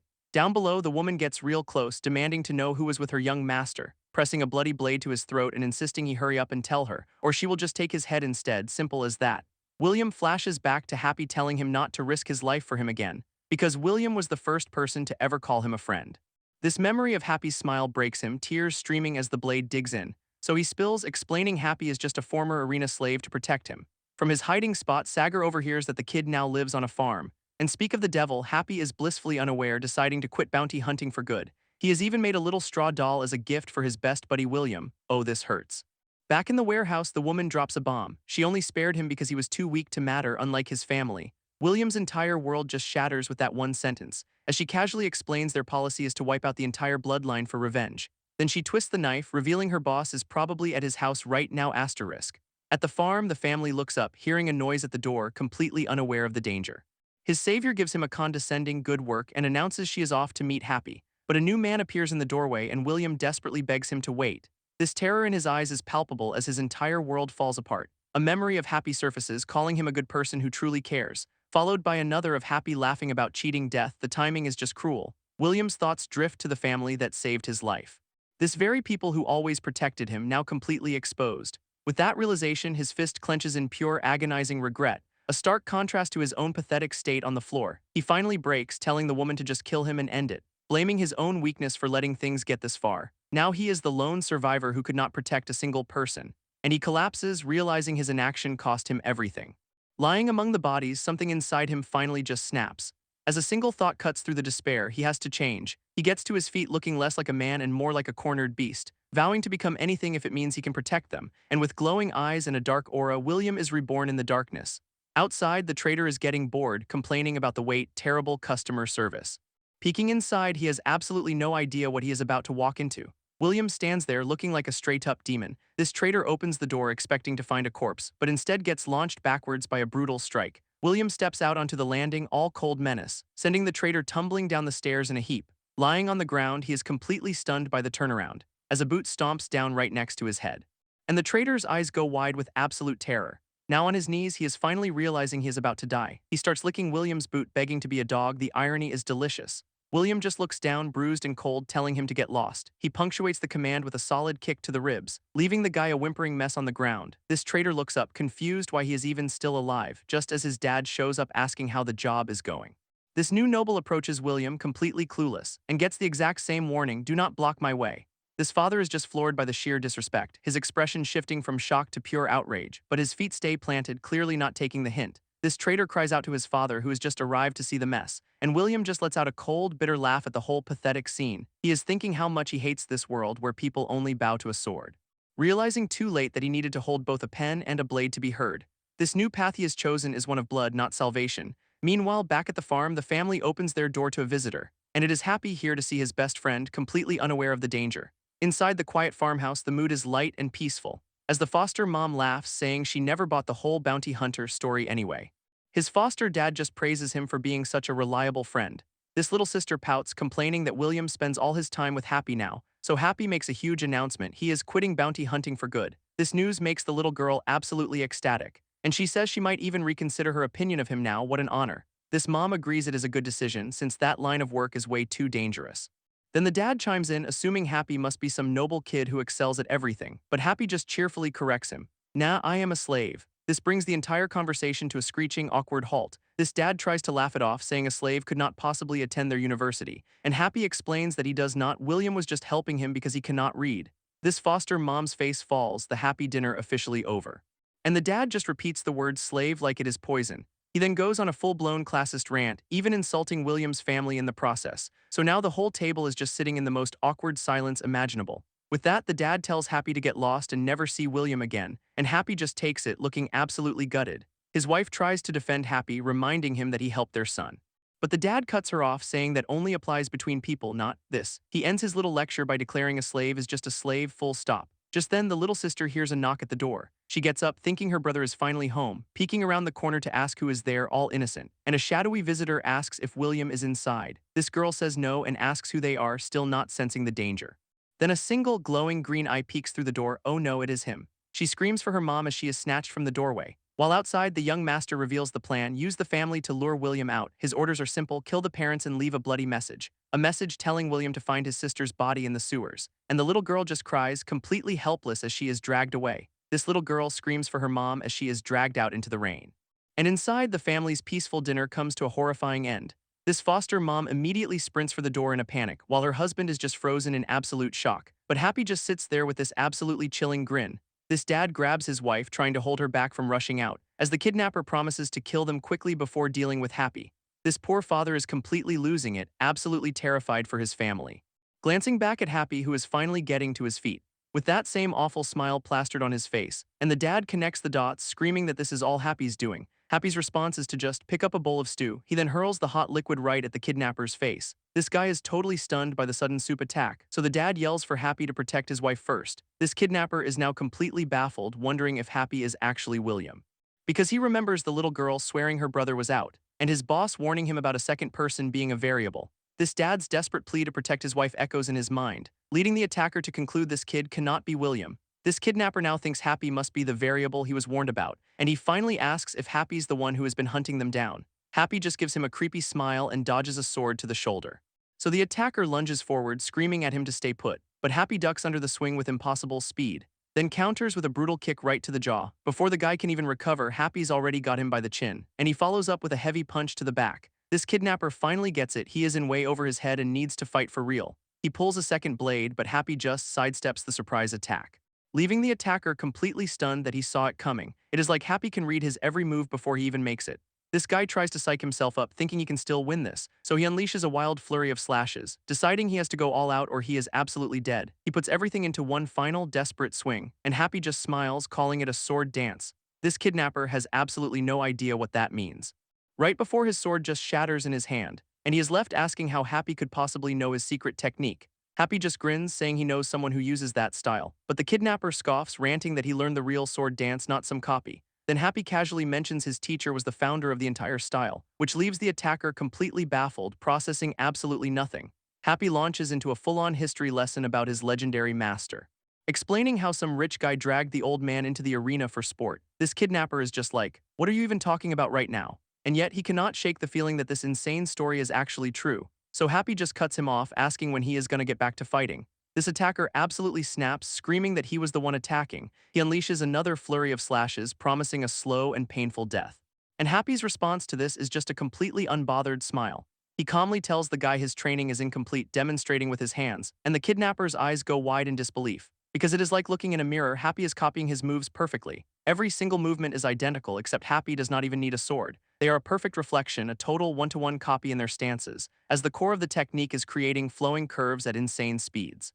But all those curves are just a setup for one single defensive strike. And here is the kicker, the guy who invented it was completely blind. So his blind master created these wild curves to cover every angle, letting him focus entirely on sensing his opponent's next move. Then bam, the curve becomes a straight-up killing blow. Happy grins down at him, declaring this is the real sword dance, then just grabs the guy's sword hand, completely shutting him down, and uses it to drive the blade right through the kidnapper's own body, leaving the attacker choking, totally helpless and defeated. While this is happening, Happy's still monologuing about some legendary collector, revealing that he was the final test for every single one of them.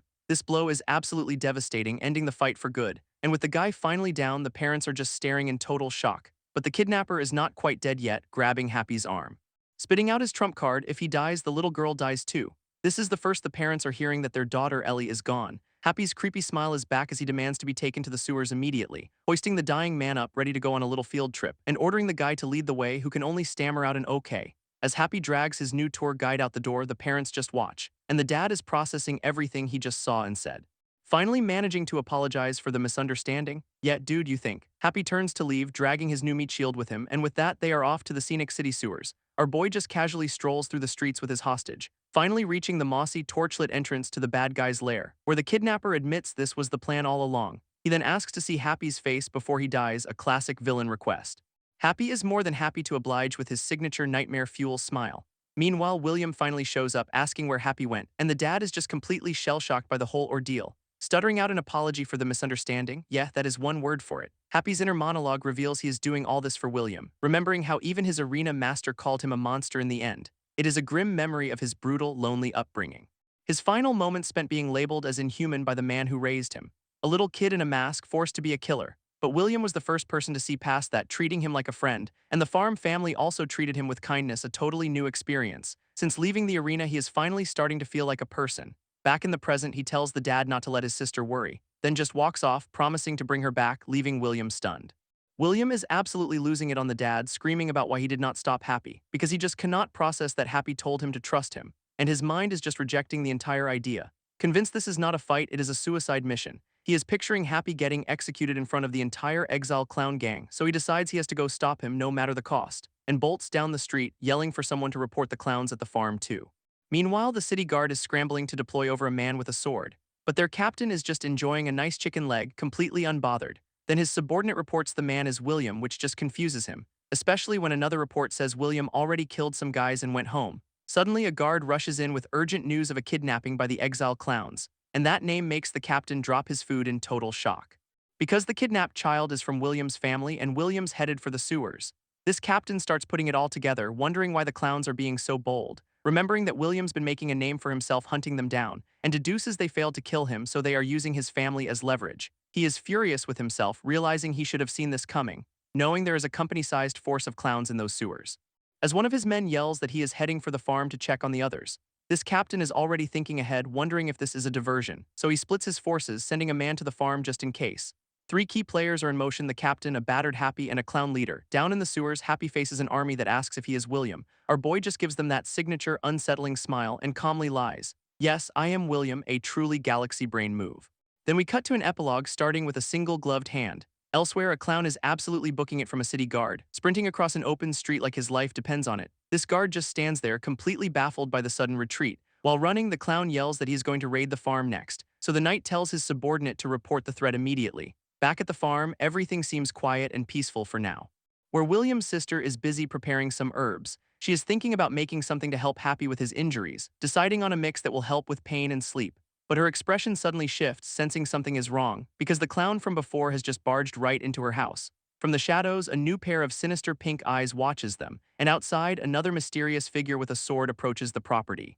This clown leader just laughs, calling the whole situation ridiculous, mocking Happy from a perch high above a terrified little Ellie. Happy just grins, saying since they were planning to kill everyone anyway, he will just have to fight until he dies too as his aura flares up. From his vantage point, the leader scoffs at the idea of one guy surviving this army, so Happy immediately blitzes the nearest goon with a punch to the face, following up with a brutal kick before anyone can even react. And another clown gets his jaw rearranged for good measure. Those first two hits are basically the starting bell for an all-out war. On that signal, every single clown draws their weapon, and the entire red-clad gang charges in to swarm him. But Happy's inner monologue makes it clear he is not here to compete this time, clutching his sword with a silent promise to save the girl. Then he just unleashes, becoming a blur of red and steel. Swinging his blade in a massive, sweeping arc through the crowd, he carves a path right through the first wave of attackers, and one of the survivors starts screaming for him to come out and fight. Our boy is more than happy to oblige, appearing right in his face, blocking one attack while another goon tries to flank him, and he just spins into the chaos, cutting them all down. He becomes a literal whirlwind of death, dodging and weaving. And even when they grab him, he just uses the momentum to counter, turning their own numbers against them in a brutal display. From above, you can see the absolute chaos he is creating, and one clown gets a front row seat to his own demise, his face frozen in pure, unadulterated, I messed up terror. Another one loses the grip on his sword, completely disarmed, just in time to get a foot planted squarely in his chest. From the ground, Happy looks like a monster surrounded by glowing eyes. But the numbers game is starting to wear him down, taking hit after hit. This clown leader finally notices Happy is not actually killing them, realizing he is using the injured goons as a meat wall, a truly devious tactic. Inside his head, Happy is just focused, taking it one step at a time, his eyes locked on Ellie, convinced he can still save her. Their leader, however, is done with strategy, screaming to just kill him already, which one guy tries to do, only to get a sword through the gut for his trouble. To the remaining clowns, he is just a silhouette standing on a pile of their friends. This boss is starting to have a full-blown meltdown, realizing they had every advantage. Yet somehow this one kid is running the entire show. He looks from the terrified little girl to the green glow of Happy, and it is not adding up. This clown leader decides swords are for peasants and pulls out a crossbow, aiming it directly at the terrified little girl, because of course he does. Happy's eyes go wide, realizing the boss is done playing games, who then gives a big speech about showing them some blood, just pure villain cringe. With no time to think, Happy just bolts straight for Ellie, but the leader just smirks, thinking he has already won, and he fires the crossbow, a red streak heading right for the kid. So Happy dives in to take the hit, a full-on hero moment, only to look down in total confusion, because William just showed up to take the bolt for him. Happy lands right on his friend, who has now got an arrow in his back, and the clown leader grabs his leg, probably just as confused as everyone else. So Happy just kicks him off like he is a piece of trash. This boss goes down hard, losing his weapon in the process, while our boy is already scrambling away from the chaos. He turns back to William, telling him to stay put with that signature creepy smile, leaving the leader completely losing his mind over who the real William is. Turns out William arrived during the fight, sneaking past the distracted clowns, using Happy's one-man army routine as the perfect diversion to reach Ellie. He finally gets to his sister, apologizing to Happy for not trusting him. Happy's promise echoes in his mind, "Trust me and I will give it my all." Then he is a blur of motion, diving back in with that same wild grin, leaving William to watch, totally helpless and horrified. From his paw, this is not a fight, it is a one-man apocalypse, just a single green jacket against a tide of bodies. Meanwhile, the clown leader readies his crossbow for another shot, taking aim at the chaos unfolding below him, but he is just getting more and more confused. He realizes this cannot be a coincidence, because Happy reacts the instant he even considers firing. It is like the kid has eyes all over his body, sensing every single attack, and William is just huddled with Ellie, trying to process it all. His eyes are wide with a dawning, terrifying realization, remembering how he once thought Happy was just a decent brawler. Then he recalls seeing him take down trained knights without breaking a sweat, and the question has been eating at him ever since: just how strong is he? Now, watching this absolute slaughter, he finally gets the answer. This answer is that Happy is basically a god of war. Even the clown leader is having the same thought, wondering if he is even human. So he just gives up on thinking and fires the bolt. Happy just sidesteps the bolt like it is nothing, which sails right past him and into one of the leader's own men. Whoops. This goon goes down screaming as the others just stare at their boss in disbelief.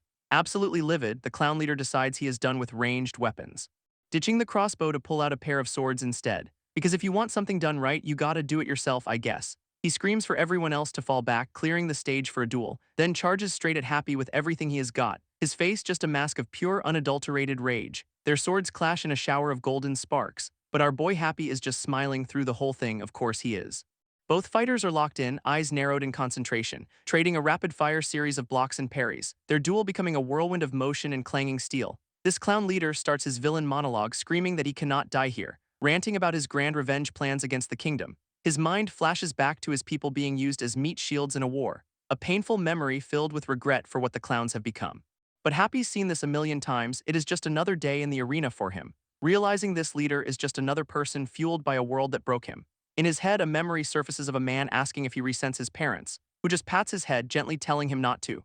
With a tear in his eye, the man warns him never to live consumed by hatred, or he will become worse than those he hates, and the clown leader's face is exhibit. This lesson finally clicks, his eye wide with a grim understanding. He knows how this story goes. Arena fighters always meet the same end as he runs the leader through. This clown leader just chokes, his grand revenge plans turning to dust. Just like always, it all ends in blood. A battered William stares from the side, barely believing they actually won. He is screaming in victory, little Ellie still clinging to his leg. Meanwhile, the surviving clowns are booking it, yelling that the knights are coming. William turns to Happy, who is just standing there with that unnerving grin, and he calls out his name, confused as Happy just sways on his feet. Then our boy just collapses, sending William into a full-blown panic. Happy, ever the comedian, just says he is hurt and needs some herbs from home. William is just speechless, tears welling up as he looks at his friend. He agrees they need to go, but realizes the soldiers must be here by now. And speak of the devil, a knight captain is running through the halls, wondering why they are empty. He finds his own men just standing there looking completely stunned. Then he sees the carnage and one very familiar face, wondering what the hell Happy is doing here. This captain's just trying to process the scene, asking why all the clowns are taking a nap. And from above, the story is clear. An entire gang got wiped out by one person. Turns out, once you take out the boss, the rest of the clowns just completely deflate. As his knights give chase, Happy is already booking it out of there. But the story of what happened gets twisted by one very excited soldier, who apparently saw the whole thing and got every single detail wrong. Suddenly, William is the legendary hero who saved the day. Talk about a PR glow-up. Back at the barracks, the knights are all gossiping about that bounty hunter, while in the taverns, everyone's buzzing about the heroic university student. Even at the university, William's name is on everyone's lips, his legend growing at the market as everyone gushes over his amazing deeds. And of course, the news eventually reaches the king's very important ears. William's fame spreads faster than any official report ever could. So before anyone knew the truth, the rumor was already history. But we know what really happened right after the fight ended, with Happy just desperately running for home to patch himself up. He is pushing forward on fumes and sheer will, looking absolutely wrecked. Then we jump to an epilogue where a prisoner reveals the stable boy is now the commander of the knights. This knight captain just listens to this, his expression unreadable, telling the prisoner he lost all respect the moment he chose rebellion. This clown leader starts his villain origin story about a war hero turned rebel king, whose whole life apparently went down the drain because of that guy. This captain asks if he means the legend who soloed an entire company 20 years back, and with a grimace the leader confirms it, flashing back to a battlefield of bodies. That memory is burned into his mind, crystal clear. He saw a man slaughtering soldiers while holding a newborn because they blocked his path, obviously. But when he told the king, his majesty just called it a clown's tale and exiled him. After that, he became a total joke, mocked at parties and performances, labeled a coward and a traitor, losing absolutely everything. Then he saw Happy fighting, and it was the exact same kind of monster from his past. He dares the captain to tell the king now, wondering if he will get exiled too. This captain just listens to this insanity, his face a total blank, as the clown leader demands to know who that monster really is. With that, the captain decides he is going to find out himself, turning to leave the cell with a new, grim purpose. He points out a key detail: Happy did not kill anyone, he deliberately kept them alive. Unlike a real monster who would not care about casualties, like someone who shoots a crossbow at a little girl. His final verdict: you were the only monster in that room. Meanwhile, Happy is just stumbling through the woods, completely alone. He looks like he is about to fall apart, but keeps pushing forward anyway. A memory hits him, his dad begging him to snap out of it, who is tending to a younger Happy, scolding him for taking on a fight he could not win. But even back then, the kid's eyes had that same terrifying focus. Laughing through the pain, he just says he had to get stronger to survive the arena. His dad warns him that showing off will just raise the expectations of someone named Lucastian. And young Happy just stares into the distance, his mind clearly elsewhere, haunted by the thought of his father disappearing forever. He remembers seeing him carried off with a sword straight through his chest, then just dropped into a pit to be forgotten. So he grabs his dad's hand, making a promise right then and there, vowing he will face everything himself so his dad never has to suffer again. This declaration just breaks the poor man's heart, a tear rolling down his cheek, as the kid clings to him, admitting he is all he has in the world. Then we see the moment it all went wrong, Happy holding his dying father, who gets tossed into a pit as a mysterious red-clad person watches from above. Back in the present, Happy is just running and laughing, completely unhinged. And of course he runs straight into a squad of knights telling him to halt.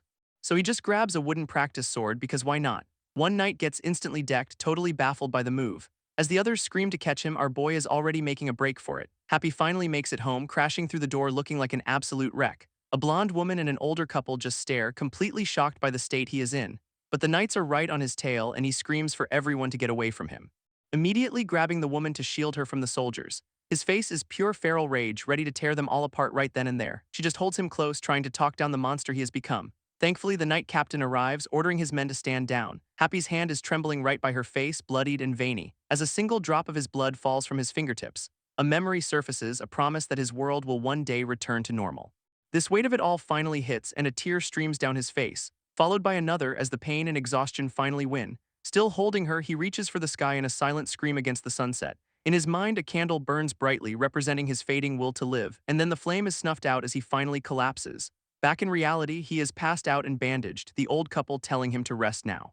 Outside, the captain gives the woman a cover story, saying they will leave a patrol just in case. Meanwhile, a mysterious scarred man is watching the whole farm from a treetop perch. This guy muses that it would have been safer for everyone if the slave had just died, yet admits watching that happen would have been a tough pill to swallow. This blonde woman is just wrecked, realizing how much they all care for Happy. While our scarred trooper Sagar reports the clown leader is officially out of commission.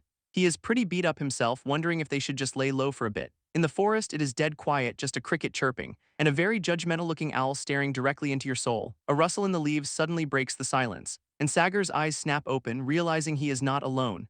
A knight with a torch calls him out for acting on his own, reminding him their mission is assassinating royalty, not playing hero. He gets a final chilling warning, one more slip up and he is getting purged. With that friendly chat over, the knight just walks off into the dark, leaving Sagar alone with his thoughts and probably some very bad choices. Cut to the next day where a royal decree is announced with all the fanfare, as a herald calls out for the hero of the hour, William, and then hilariously another one calls for Happy Face.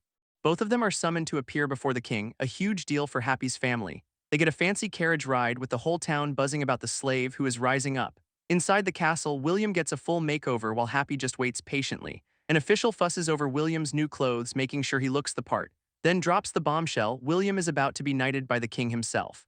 This official tells William to just take the deal, honor, wealth, the whole hero package. But William, with zero ego, just says he is not qualified. This sudden honesty leaves the royal advisors completely stumped, and he comes clean about everything, admitting he did not fight anyone. This real hero, he insists, was Happy. He just ran and hid the whole time. So he apologizes again, saying he is totally unworthy of the title.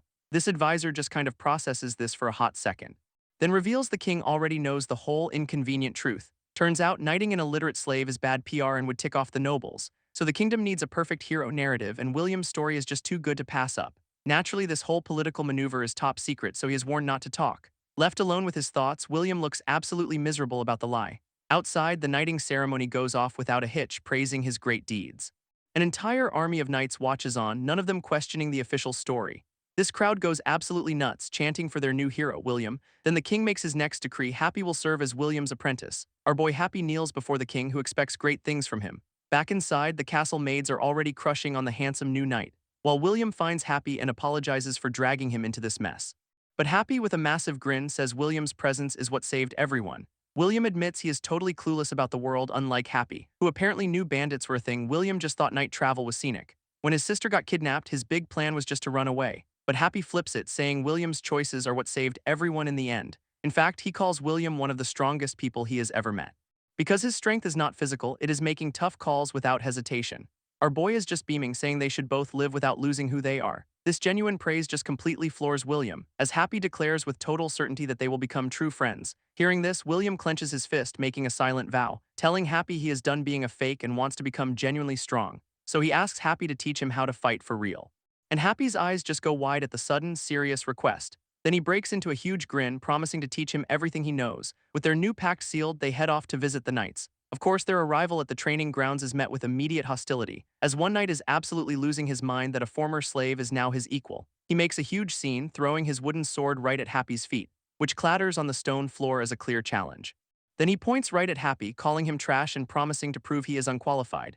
William tries to stop the guy, pleading that this was the king's decision, but the knight is absolutely furious, yelling at William for recognizing a lowly servant, still ranting about the great battle while Happy just looks on, completely baffled. And then this dude turns around and praises William as a true, worthy hero, only to immediately point at Happy, calling him an uneducated piece of trash. William is internally panicking, thinking he expected backlash but not this much. And seeing this, the knight smirks, convinced Happy just rode William's coattails, vowing to humiliate him so badly he will be forced to step down himself. Happy, with a massive grin, just tells William not to worry, he will finish this quickly. So now they are in the middle of a training arena surrounded by other knights, and our boy is just beaming, ready to get this over with. This other knights are already laughing, mocking his stance and saying he has never held a sword, while his opponent warns him this is not a friendly spar, it is a lesson in status. And by lesson, he means he is going to smash the sword down on his head. He swings with full force, but Happy blocks the blow to his jaw effortlessly, which does not stop the guy from gloating about the honor of being hit by a knight's sword, as Happy just calmly parries another powerful swing. And the knight keeps attacking, laughing and calling him slow. But Happy's just taking the hits without even flinching, and the knight finally realizes he is just acting, which just makes him angrier, screaming for Happy to beg for forgiveness. But the knight's wild swing just meets empty air as Happy flips away, and his sword smashes uselessly into the dirt, because Happy's already inside his guard with a knee to the stomach, dropping the guy to the ground in one clean hit. This other knights immediately start whining about honor and tavern brawls, real mature guys, but one of them realizes Happy actually blocked every single attack, concluding that using fists was actually a mercy kill, a real sword would have been fatal. Meanwhile, the dude on the floor is experiencing a whole new world of pain, realizing one punch from Happy was more terrifying than years of his fancy training. In his mind, Happy is not a person anymore, he is a straight-up demon. Back in reality, Happy offers him a second sword, telling him not to surrender to pain, then leans in with a terrifying grin, asking if he came here to win or not. He tells the knight to endure it, his aura transforming the arena into a hellscape, and the knight is just completely broken, having never seen anything like this. His brain short-circuits, refusing to accept a lesson from a former slave, while Happy just cheerfully announces he is coming for him. This knight raises his sword, but his form is a total mess, and Happy's strike instantly shatters the wooden blade to pieces. This finally gets a reaction from a senior knight who screams at them to stop, as the defeated apprentice stares up at the tip of Happy's broken sword. This senior knight finally shows up, asking why they are hassling the new recruits, and he makes it clear he personally vouched for them, so any complaints go through him. He gets right in the bully's face, asking if he has got a problem, while Happy just grins in the background, and the dude just completely breaks, screaming no sir. Like his life is flashing before his eyes, his expression is a beautiful mix of regret and pure unadulterated terror. With a single ice gold dismissed, the commander shuts the whole thing down. All the apprentices immediately scramble away, not wanting to be next. After the rabble is gone, the commander stands with his back to them for a beat, then explains their real job is not fighting, it is being the kingdom's poster boys. They just need to learn etiquette and show up to events, no actual training required. William realizes this is just a PR move to keep them out of trouble, so he asks if they could at least watch the training sessions, which totally baffles the commander. This guy is just confused why anyone would volunteer for work when they have a free pass, but William explains that if he lives a lie, he will just feel powerless when he is tested again. He is done running and feeling ashamed, he wants to become truly strong. This sudden declaration of resolve definitely piques the commander's interest. Internally, he is impressed, thinking the king wanted a fake but a real hero showed up instead. He then turns to Happy, asking if he is in the same boat. Our boy just gives a massive grin, confirming they promise to get strong together. Meanwhile, we learn a bit about Happy's past. He was apparently raised by arena contestants. This commander's been digging into Happy's past, checking arena records, and it turns out the old arenas were basically death matches for war criminals and generals. So if Happy survived that, he is basically a legend among legends. This commander wishes some guy named Lukastian was still around to give him the full story. Because Happy's official record is just a bunch of question marks and a note saying definitely a strong being. And this Lukastian apparently traveled everywhere, so his records might hold a clue. But the commander's a bit suspicious, asking why this off-the-books investigation is so important, revealing he thinks Happy might be connected to a dark incident from his own past. For now, he decides to just keep an eye on them, with Happy being none the wiser. Though he's got a gut feeling these two are absolute trouble magnets. He looks at the duo, thinking they are a perfect, chaotic match, one with raw potential, the other with terrifying skill, a dangerous combo. Seeing their drive actually reawakens his own fighting spirit, which has been dormant for years, so he agrees to their request, telling them to just observe the training for now. Meanwhile, Happy heads back home to a quiet little village, where he proudly tells his grandparents he is officially an apprentice knight. His grandparents are just completely stunned, not sure how to react, and he adds that he is also a free man now, no longer a slave. Then he pulls out a massive bag of reward money, giving it all to them, which sends his grandpa into a fit of pure joy while grandma is still processing everything. With the money delivered, Happy asks to go train with William. And he bolts out the door promising to do chores later, leaving his grandparents beaming. Later, his grandparents relax, calling him their little lucky charm who is growing up so fast. From day one, the duo heads straight back to the training grounds, eager to start. They arrive to find the knights going through drills under the commander's watchful eye, and Happy immediately points out one of the top guys, telling William to just observe his movements. Their focus lands on a skilled blonde knight who is moving with serious precision, but Happy tells him to ignore the sword. The real fight is in the footwork and center of gravity. It is a feeling you can only get by doing it yourself, he explains with a grin. William, looking intense, just says he understands, ready to learn. This knight demonstrates perfectly, establishing his stance before unleashing a powerful strike. And William's already breaking it down, noticing the timing is faster, giving him the edge. Impressed, Happy praises his analytical skills, telling him to just watch until his wounds heal. Meanwhile, the blonde knight totally misreads the situation, thinking the hero is admiring his top-tier talent, bless his heart. Their training continues in the library, where William is now teaching Happy how to read. He starts with the basics, pointing out a single letter, and Happy gets it instantly. So William challenges him with an entire sentence, probably expecting him to struggle. But Happy just casually reads out some deep philosophical quote about courage and justice, leaving William completely floored, asking how the hell he did that. Our boy just grins, saying he basically guessed it from context, a certified genius apparently. Now Happy's teaching William how to read the sun for time and direction. And he is also acing logistics, calculating army rations in his head just for fun. Which completely blows William's mind, realizing Happy is a natural at everything. Happy just cheerfully snaps him out of his intellectual crisis, asking what is up. So William smiles, calling it a day since it is getting late. This leaves Happy standing outside under the moon, totally confused, until he finally realizes the entire day just vanished on them. With a shout, he bolts off, yelling that he had fun and will see William tomorrow. And watching him go, William vows not to fall too far behind. Clutching a book on knightly honor and humility, guess he's got some homework. Meanwhile, a blonde woman at an herb shop realizes how late it is got, debating if she should just stay over since the roads are dangerous at night. Her thoughts drift to Happy, wondering what happened after the king summoned him 3 days ago, since she has been too swamped with work to even go home. Just then, a knock at the door completely startles her.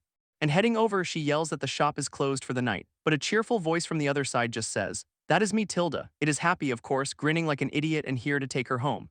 As they walk through the town, he explains his grandpa sent him to bring her back, adding that he insisted she join them for a celebration dinner. This herb shop woman is totally confused about this celebration talk. But then it clicks, there really was good news, and she is buzzing to hear what happened.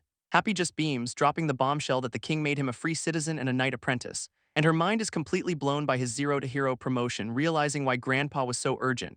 Overjoyed, she is trying to figure out how to repay him for all this. But our boy just gives the purest grin, saying her happiness is all he needs, my heart.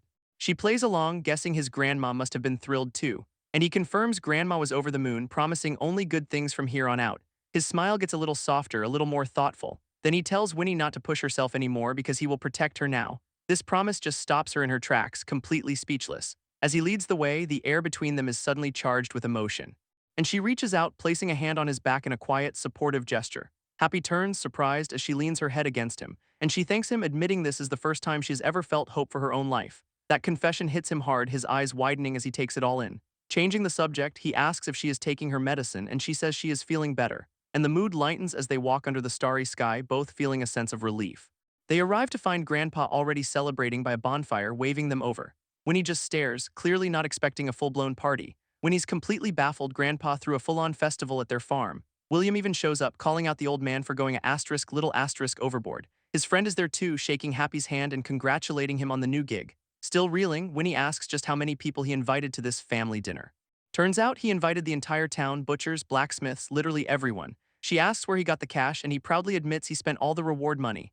Winnie is completely lost, having no clue what reward money he is talking about, and Happy pops in to explain it was his signing bonus for becoming a knight apprentice. This realization dawns, Grandpa blew Happy's entire fortune on one party and he has zero regrets. This villagers are loving it, demanding the elder give a toast.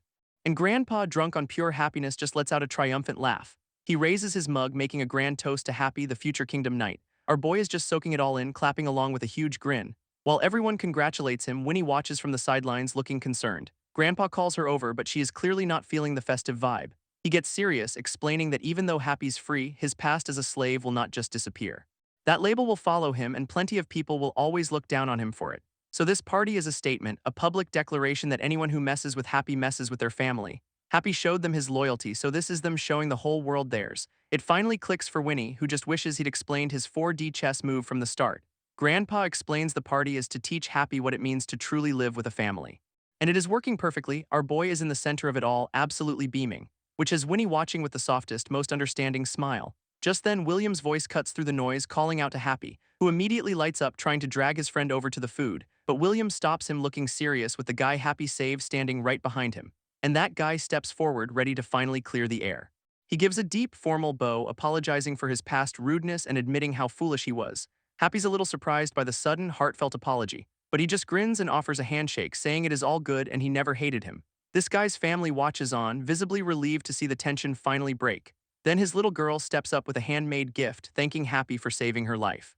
Our boy accepts it with a huge, genuine smile, looking completely touched by the gesture. With that settled, Grandpa gets the party going again, calling for another round of drinks. Meanwhile, at another fire, some other old man is being super dramatic about digging his own grave, while his companion Sagar looks on, completely unimpressed by the old guy's whining. This old man then lectures Sagar, telling him to do something great so he can get a feast too, before abruptly getting up to get more alcohol, which is a terrible excuse to leave. Sagar is left alone, looking grim with what appears to be blood spatter on his clothes, and a hooded figure emerges from the shadows, whispering that the date has been set. That hooded man tells Sagar the plan is set for 2 months from now, and on that day, during the Kingdom Tournament, they are going to assassinate the king. We then jump forward to the annual Knights Order Tournament, a massive event held in a grand arena with the king presiding. This whole kingdom basically shows up to watch the spectacle, where the top 10 official knights are chosen to compete, along with the top 10 apprentice knights, a huge honor. For the apprentices, it is their one shot at glory, a chance to prove themselves against seasoned veterans. A good showing is the fastest track to becoming an official knight. Back in the present, Happy is checking out the selection notice, when some smug-looking apprentice calls him an idiot. He mocks Happy for trying to read since he cannot. This guy tells him to just give up because his noble family is sponsoring the whole event, footing the bill for everything from the arena to the prize money, which basically means it is his asterisk stage and he is the star. Get your autograph books ready. Then he gets nasty, saying a stinking slave would ruin his perfect show. And Happy's eyes go cold, that friendly vibe just vanishing. This bully insists all the other noble families agree Happy needs to know his place. But just then, another apprentice runs up, asking if it is true Happy totally schooled William in a spar. This guy's just trashing William, dramatically acting out how he got totally owned by Happy, and he even calls him weaker than a newborn baby. The disrespect is real. Happy just pops in with a huge grin, saying he was not gonna join, but now he is totally in, which leaves the bully completely thrown, just staring like his brain short-circuited. He recovers with the most condescending sigh imaginable, telling Happy he will not even qualify for the evaluation anyway. As the other apprentices walk off, Happy just watches them go, completely unfazed. But then William's friend explains there is a new twist, a liberal arts exam. It is a knowledge test designed to weed people out before the real trials begin. And he is pretty sure the whole thing is a setup to get Happy disqualified. Meanwhile, the rich kid bully offers William a gift with a slimy smile, which turns out to be the answer sheet for the exam. Of course it is. William, our honorable boy, immediately shuts him down, but the bully pressures him, threatening his perfect record and family honor. William's expression just hardens, clearly disgusted by the offer, but he still ends up taking the cheat sheet, caving to the pressure. And the bully gives the smuggest grin, thinking he has got him. His pitch is to rig the whole tournament so their allied families can share the glory. But back with Happy, his smile is back, now fully committed to crushing these guys. William's friend just stares at the notice, realizing how deep this conspiracy goes. Happy asks his new tutor if he is ready to try and cram for this impossible test. But his friend lays out the grim reality: a week of studying will not even scratch the surface. He has got a galaxy brain play, though. Since the test is rigged, he can predict the questions. Happy's mind is blown, asking if that is even a thing you can do. And the friend reveals his secret: he aced university by gaming the professors, not the material. It is a long shot, he admits, but if they guess right, Happy might just pass, though it'll require every ounce of effort they have. Our boy's expression hardens, totally locked in for the grind. 1 week later, Happy passes, leaving the entire apprentice class looking absolutely shell-shocked. With the tournament a month out, his success has made a lot of powerful people very, very angry. This rich kid bully screams to his dad that Happy must have cheated. No other explanation fits his tiny worldview. Other nobles are also having a full-blown meltdown, furious their sons got outscored by a former slave. But a few who actually saw them studying feel a pang of shame for underestimating him. Then comes the subjective evaluation, with Happy facing a panel of old, stern-looking judges, who are stunned as he channels the wisdom of old war heroes in his answers. He explains his tactics are not about destroying the enemy, but are designed to save lives, echoing a legendary warrior's philosophy. One of the judges is visibly moved, completely captivated by his words. But another judge leans in, reminding him to fail the kid. It is what the sponsors want. This honorable judge is now stuck, caught between his principles and a direct order to be corrupt. This honorable judge is torn, admitting his next move might not be enough, and he slips Happy a single bonus point, a tiny act of defiance. He remembers not wanting Happy to compete, but seeing the kid's spirit changed everything. Because Happy was not just a brawler, he was a true warrior. Now he finally gets why people would risk their lives for this guy. And with a grin, he decides he is all in on seeing Happy's journey through. Meanwhile, Happy asks William if he is joining the tournament since he can skip the written exam, but William's confidence is shot, worried he will just get exposed as a fraud. Happy just cuts through the noise, asking if he'd join if he got strong enough. Elsewhere, the rich kid bully and his goons are spying on someone with total contempt. Watching as William personally coaches Happy in swordsmanship and the other apprentices are jealous. Of course, the bully just calls his posture trash level, a total waste of time, then threatens to break all his limbs if he actually shows up to the tournament. What a sweetheart. As they walk off, he mocks Happy for hiding in a warehouse to practice, and one of his lackeys does a terrible impression of the stance, yelling at William about the copycat. William is just hit with the second-hand embarrassment, realizing they just insulted both asterisk of them, and it dawns on him that his own form is completely messed up. So Happy offers a solution. They will spar and he will perfectly mimic William to show him the flaws, promising to scale his own skill to match William's growth over the next month. William is just floored, wondering if that kind of perfect mimicry is even possible. Happy tells William to get up, ready to show him what is possible. While the other apprentices are just chilling, no training is the best training apparently. William gets his game face on, analyzing Happy's every move, then unleashes a flurry of powerful strikes, going all out, and their wooden swords clash with surprising force. His footwork is quick, trying to press the advantage, but Happy just shuts it down, schooling him on wasted stamina. He is multitasking like a pro, dodging, defending, and analyzing all at once. For William, sparring directly is a total eye-opener. He realizes this is not just brawling, it is a game of predicting every single move. This is the world Happy lives in, a constant, high-stakes chess match. Suddenly, William's vision clears, seeing the fight on a whole new level, and a flash of a real memory hits him, making him grit his teeth. Another wooden sword comes swinging right for his head, and he spots an opening, thinking he needs to block it fast. But his eyes go wide, realizing the attack is a feint. He sees the true path of the blade, a glowing blue line, and decides a counterattack is the perfect answer, except it is not. Happy's sword is already at his throat. William is just left completely speechless, his brain totally short-circuited. William can only laugh, totally played by Happy's feint. This poor guy is just gasping for air, completely owned. Happy, meanwhile, is having the time of his life with a terrifyingly wide grin, which just keeps getting wider, like his face is cracking. His eyes are practically bugging out with pure battle joy. And a flashback reveals this is his 313th victory face, a terrifying relic of his past. But after a month of this intense training, Happy actually congratulates William, who looks absolutely wrecked but somehow victorious for once. He admits he won by a razor-thin margin, finally landing a real win. With one day left, it is clear William has been completely remade by the training. But the real shock was Happy, who is just chilling with that goofy smile, because he perfectly copied every single one of William's habits and flaws, even mimicking a shoulder injury, which is just next level impossible. Happy tells him to rest up, all friendly like he was not just a terrifying combat mirror. And William agrees, his confidence finally back on track. Then he gets home and his dad just drops a bomb. He is forbidden from competing. His only job is to be a trophy son, sitting next to the king and looking pretty, because dad assumed he would not even try, knowing his skills would get him exposed as a fraud. William just stands there, completely gutted by the cold truth, and clenches his fist, realizing his father is right, he is still not ready. But William stands his ground, telling his dad he wants to compete anyway. Admitting he is not good enough but wants to start by facing that fact head-on. Dad is not impressed, calling him stubborn for refusing to be a pretty trophy son. With a heavy sigh, he seems to give in, while William's face is pure determination. This next day arrives, sunny and full of promise. It is the evaluation tournament, and all the apprentices are warming up for the big event. This rich kid bully's dad is already buttering up the judges, asking them to please not give his son special treatment. Sure, buddy. This stage is set for the first round of fights, and our first match is Hero William versus the Knight's Rank 2 fighter. Thankfully, it is just a demonstration match to explain the rules, not a real duel. William's dad pulls the opponent aside, telling him to go easy on the boy. Because get this, William has literally never held a sword before. This mission is to end it quickly before anyone realizes he is a complete fraud. His opponent just gives a grim nod, agreeing to participate in the charade. Out in the ring, the knight is actually more curious about Happy's potential. But before the match can officially start, William charges and gets smacked in the face. This referee is just stunned, yelling that he had not even shouted begin yet. William completely panics, apologizes, and just runs away, dropping his sword, a total disaster. Meanwhile, the knights in the crowd are absolutely roasting him for making the most classic rookie mistake. His opponent is just left sweating, totally baffled by the train wreck he just witnessed. His opponent just stares, completely baffled by this kid, because the commander never saw this coming. This ref yells begin, and William is just ready. He remembers his vow to master both the pen and the sword, then dodges the first swing like a ghost, leaving the knight stunned.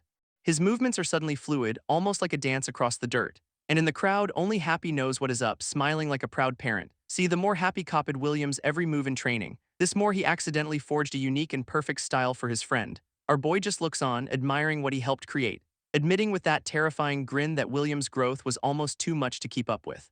Back in the fight, the knight realizes William is not even that fast, nor is he particularly strong when their swords clash, but his technique is weirdly precise, even using his offhand for support.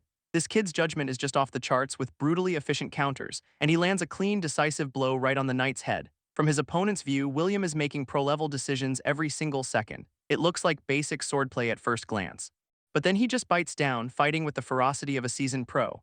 This crowd is losing its mind, wondering if this is asterisk really just a demo match. This knight sees William's weaknesses, knowing he could end this in one move, and from the sidelines, his dad watches the whole charade with a critical eye. William just tightens his grip on the sword, feeling the weight of the moment, then suddenly stops the knight's blade cold, leaving the pro totally confused. William's expression is dead serious, the earlier panic completely gone.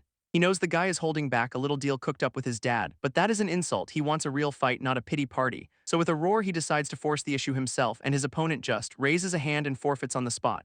William is left completely stunned. The fight just ended out of nowhere. This ref calls the match, and the crowd gives some polite, confused applause. Everyone just accepts that the rules explanation is over, I guess. William's hands are shaking, but it is not from relief. He is absolutely fuming over the hollow victory. In his mind, he failed because he was not strong enough to earn a real fight. His dad, on the other hand, is genuinely impressed, wondering what the hell happened in a month. He even praises William's acting, still convinced it is all a brilliant show. But the knight who forfeited sets him straight. Continuing would have been a disaster for asterisk him. He just points down to his foot where the ground is all torn up, because William was targeting his ankle from the very start, controlling the entire duel. This knight explains William was forcing all the pressure onto his ankle, and he just flat out tells a stunned dad, "I lost." In the crowd, the other apprentices figure the knight just went easy on him. While one speculates William was actually baiting a much stronger attack, and Happy chimes in with a smug grin, confirming that was the whole strategy. This other guys are just staring, completely baffled by this sudden analysis, until one hothead starts yelling at Happy for acting like he knows everything. Happy just keeps smiling his unnervingly cheerful smile, completely unfazed, which somehow makes the angry dude develop a weird respect for William. Because Happy's face is so harmlessly annoying you cannot even stay mad, a powerful weapon. This guy just scoffs, thinking Happy is just some lucky disciple, while complaining that William is a rare, dedicated teacher, and he is still salty about barely missing the tournament cut, blaming his family's status. So Happy, ever the helpful menace, asks if he wants to train too, which makes the apprentice totally freak out at the thought of sparring with William. His inner self is just screaming at him to mind his manners for once, but he tries to play it cool, saying Happy would just lower the standards. Then another apprentice pops up from behind, eagerly volunteering to join, and a third one immediately follows, not wanting to miss out, until suddenly the whole class is a mob of cute blobs begging to train. This hothead is absolutely losing it, refusing to ask a lowly servant for training. And he is making a huge scene on top of a wall for everyone to see. Meanwhile, a new smug-looking guy points out how everyone just switched sides. After 33 evaluations, the same guy is now in the ring, his dad laughing from the stands. Trumpets start blaring with all the classic tournament fanfare, and he just soaks it up, waving like he has already won the whole thing. His father is absolutely cackling, while William's dad looks deeply unimpressed. Other nobles are gossiping about how much cash was dropped to make their son a knight. With a slimy smile, the bully suggests they start by getting rid of what does not fit in, then points right at Happy, calling him livestock, a truly terrible decision. Even William's dad is appalled by the sheer rudeness of the comment, but the bully's father just praises his son for not tolerating filth, a real class act. Now the two are facing off in the ring, wooden swords at the ready. This guy is literally licking his lips, already imagining how he is gonna take Happy apart. But then another apprentice calls out his name, Finn. He asks Finn about a past fight, wondering if he really beat his opponent like a rat. Finn absolutely freaks out, demanding to know why he is bringing that up, because this guy actually saw the match and Finn is sweating buckets. He storms off, calling the guy trash and refusing to admit anything. But the apprentice remembers something was very strange about Finn's opponent that day. That apprentice recalls how Finn's opponent seemed to be holding back, and when he asks the hothead if he noticed, the guy just yells at him to shut up. He keeps pushing, asking if the hothead thinks he could beat Finn now, which is a question that stops the loudmouth dead in his tracks. This guy remembers Finn's opponent looking absolutely horrified, like he was being tortured. He explains it was a weird vibe, like the dude was from a totally different world. But the hothead just dismisses it, saying Finn just looks dumb, a brilliant analysis. Now they will all find out the truth, and Happy is just grinning, ready for the main event. We cut to a flashback of William giving Happy some last-minute advice. He tells Happy to stick to pure swordsmanship for this tournament, no funny business. Because no matter how good he is, the judges will not accept anything that is not proper fighting. It is all about overcoming the prejudice that still haunts him from his past. William's strategy is simple: show them overwhelming domination from the very start. He also points out that the new liberal arts exam is a massive opportunity, a chance to completely shatter everyone's perception of him as a slave. With a confident smirk, William tells him this stage was made for him. Back in the present, Happy is ready to make good on that promise. Finn condescendingly compliments his stance, trying to sound like a master, then immediately sneers that a decent stance is all he has got. In the crowd, his dad is practically orgasmic, offering 1,000,000 bonus points for the show. This match begins, and Finn's sword immediately shatters on impact, because Happy is just pressing down, pinning him with almost no effort. Finn is screaming his head off, completely overpowered. Then swings his broken stick with pure, unadulterated rage. Happy just smiles, catching the wild swing like it is nothing, and with a single fluid motion, he sends Finn flying backwards. These two are separated in a cloud of dust and shattered ego. Finn lands flat on his back, staring up at the sky in total disbelief, just in time for a passing bird to add the final, perfect insult. With his opponent literally down and out, Happy stands victorious. From the sidelines, the experts all agree, a perfect score, full marks. This other apprentices are just stunned at how clean and fast it was. But in the stands, Finn's dad is absolutely fuming, a vein about to pop. And the ref, seeing Finn on the ground, bizarrely yells for the fight to continue, leaving William and his father completely speechless at the call. Turns out this ref took a bribe bigger than his entire life savings, so his genius plan is to pretend he missed the knockout blow. He whispers to Finn that even a tiny graze will win him the match on points. So Finn scrambles up, screaming that he was just careless before. William just watches on, wondering if they are really going to continue this farce. This hothead thinks he knows Happy's one and only trick, his genius plan being to dodge the thrust and then slash him easy peasy. Except Happy immediately kicks his sword away, completely shutting that down. And suddenly the guy's sweating, realizing this servant is no apprentice. He tries to save face, yelling that his real swordsmanship is coming up next, but Happy just keeps blocking every single move with basic thrusts, his hands getting absolutely wrecked from the sheer force of the impacts, as our boy just keeps pressing forward without breaking a sweat. Then the ref calls a timeout because his belt came loose. Seriously. This hothead is just totally lost, being told to just try and land a hit. From the crowd, an apprentice realizes the skill gap is just astronomical, while William just smirks, knowing this is a perfect, undeniable victory. Finn's dad, on the other hand, is in absolute denial over in the stands, and Happy just smiles, telling his opponent to get back up. This analytical apprentice wonders why Happy is not just ending it already. Because by the scoring rules, this guy should be a bloody pulp. Happy's eyes narrow, a new plan clearly forming in his head. He starts by saying he heard the guy was a top-tier apprentice, then delivers the killing blow, but you look like you are at the bottom. And the hothead can only stare, completely broken by the verbal smackdown. Happy begins his pre-fight analysis, noting the guy's natural fighting spirit, and explains that raw power is why weaker kids just give up against him. That creepy smile widens as he says they quit even when they could have easily won. This hothead suddenly remembers someone else saying the exact same thing to him. Snapping back to the present, he just screams and charges forward in a blind rage. Our boy just calmly blocks the wild swing, not even flinching, while his opponent strains with everything he has got, but he is completely stopped. With a demonic look, Happy tells him that famous fighting spirit is now totally broken. This dude just loses it, screaming as he swings with pure desperation. Then comes a single, perfect counterstrike from Happy, which just slices the hothead's wooden sword clean in half. A single word says it all, broken. Turns out, Happy planned this entire sequence from the very first insult. This hothead just stares at the useless hilt in his hand, totally stunned, and the other half of his sword is now stuck right in the dirt at Happy's feet. Happy then offers to go for a round of fisticuffs, just twisting the knife, and the ref finally calls it, declaring Happy the winner over his kneeling opponent. Meanwhile, Finn's dad is having a full-on meltdown in the stands. Down in the ring, the hothead is just seething with pure, unadulterated humiliation. Happy ends with a final lesson. Stop treating him like a slave because it only demeans the entire Night Order. Back in the flashback, Happy complains about having to give a big speech. Cannot he just win? But William insists it is about showing he has the restraint and will of a true knight. So Happy turns, finally taking a look at the world around him, and sees the entire crowd from nobles to commoners all watching him. They are actually clapping, acknowledging not just his strength but his character. Our boy just beams, a huge, genuine smile spreading across his face. He gets it.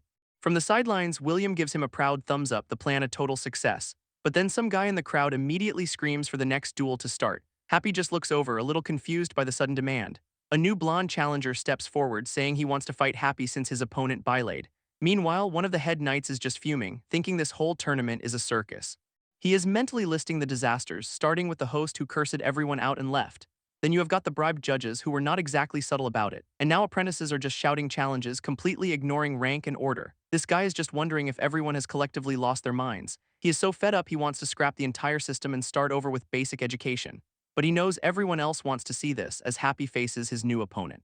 This entire crowd is locked in, their eyes begging for the match to continue. With a heavy sigh, the head knight just gives the order, proceed. This new challenger tells Happy he knew the last guy was all hot air, not even a real test. This new guy steps up, demanding a proper duel, and tells Happy to come at him with everything he has got. Over in the crowd, the analytical kid is completely baffled by this side of Happy. Because our boy's performance is now inspiring everyone to step up their game. This challenger grips his sword, getting serious for the first time, and unleashes a powerful swing to test the waters, which Happy just casually blocks without even breaking his stance. His opponent spins with the momentum flowing right into another attack, his eyes locked on, completely focused on the fight. A flurry of strikes rains down, but Happy parries every single one. And the apprentice realizes this is not apprentice-level fighting at all. He sees them backed against a wall with nowhere left to retreat. Back in the ring, the two are locked in a furious exchange of blows, and the challenger is genuinely impressed by Happy's clean technique. He even admits it, this kid is on a whole other level. But he thinks Happy's style is rushed, while his own is more solid, pinning our boy against the wall and vowing not to go easy on him. Happy on the defensive sees it too, perfect, flawless swordsmanship, which makes the challenger pause, a little confused by the thought, until Happy clarifies flawless only by the Knight Order's limited standards. Happy starts his lecture by imagining a ref checking on his fallen opponent, who is on the ground looking like he just lost his head literally. This challenger screams in this mental simulation, thinking he is a goner. But Happy just grins, clarifying he only fainted, just a little prank. His opponent is just sweating, completely lost in this bizarre mind game. Our boy then explains how it would go down. The challenger would drop his sword instantly, followed by a brutal strike to the throat with the pommel as the finishing move, and it would be a perfect, clean, and utterly humiliating takedown. Back in the moment, Happy admits the challenger's movements were asterisk flawless. But his only problem is that he is painfully predictable, always using the same style. Every training session is just a repeat of the same old moves, a comfortable pattern, while real defeat comes from the unknown, from attacks you cannot possibly anticipate. This challenger kneels, feeling his entire foundation has been shattered by this lesson. Yet Happy's silhouette tells him this is not collapse, it is just breaking the mold.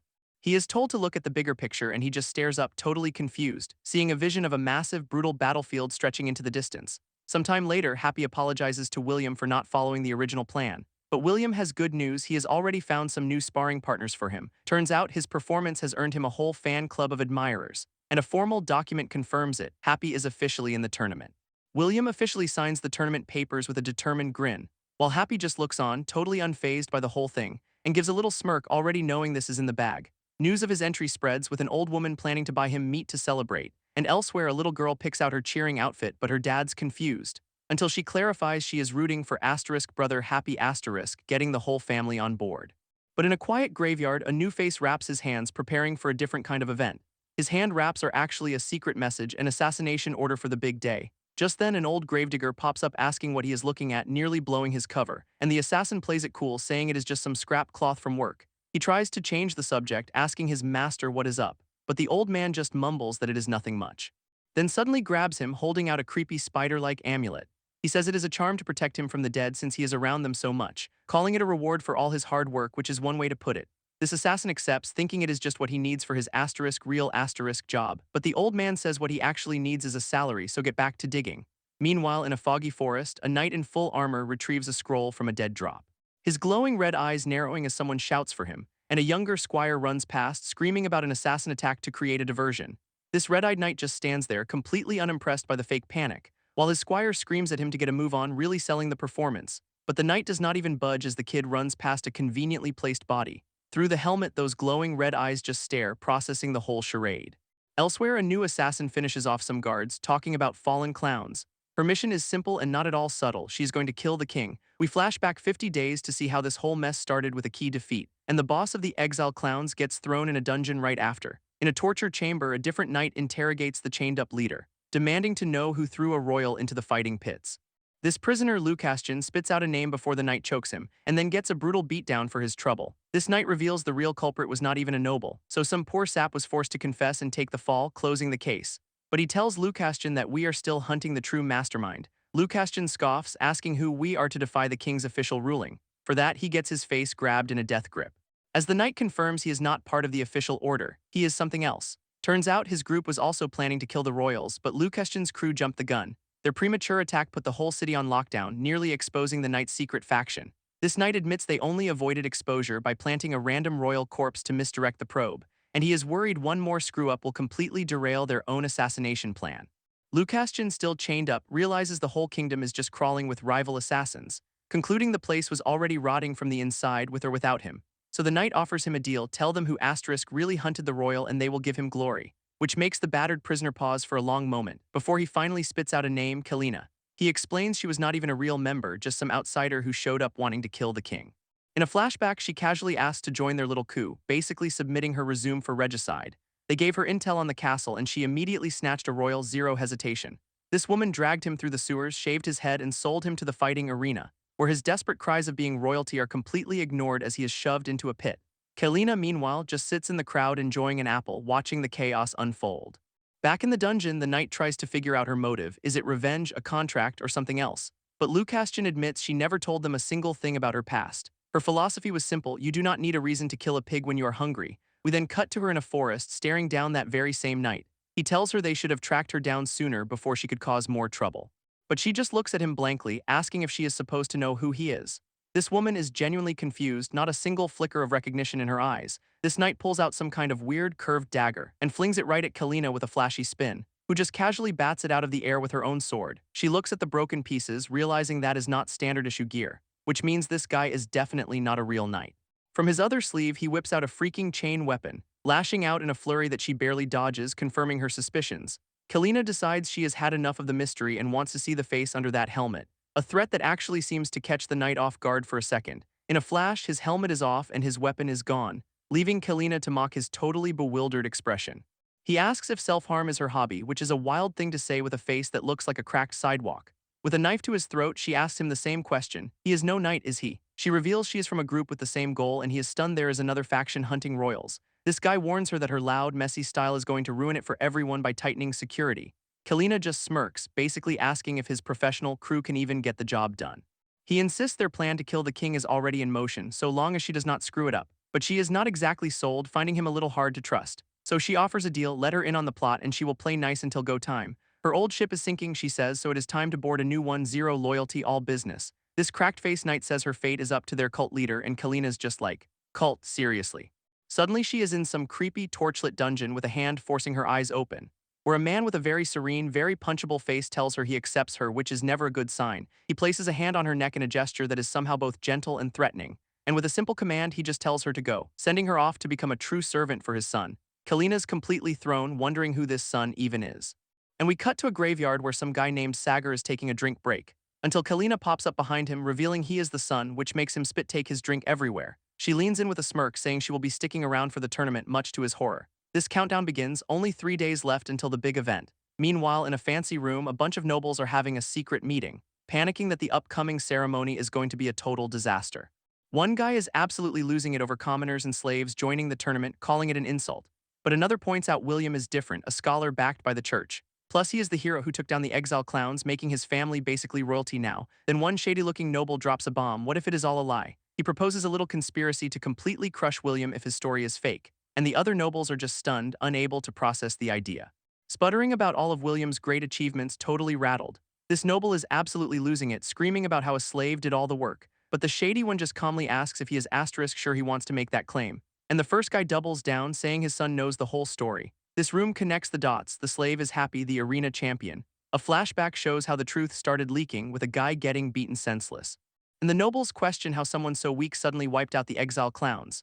Guard testimony reveals William just put his name on the bounty, nothing more. Then another noble chimes in with some gossip his son overheard, revealing the big secret: William has never even held a sword. This whole room explodes, realizing that epic duel was completely staged. Now that the dam has broken, every noble with a grudge starts talking, pointing out that Happy was actually a famous fighter in the arena.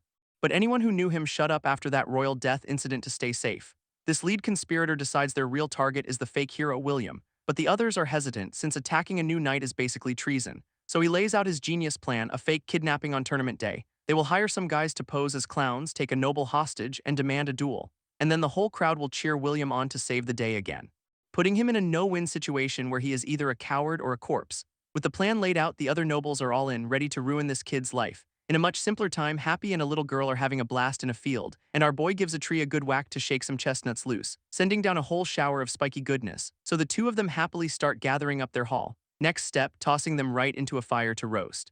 Which is definitely one way to cook them, I guess. Followed by the highly technical stomp it open method, revealing the perfectly cooked snack inside, and they just sit there, stuffing their faces like a couple of happy chipmunks. While a blonde woman sitting with them thanks Happy for the help gathering herbs, but the little girl admits she just tagged along to play with brother Happy, which makes the woman smile, musing how they find joy in literally anything.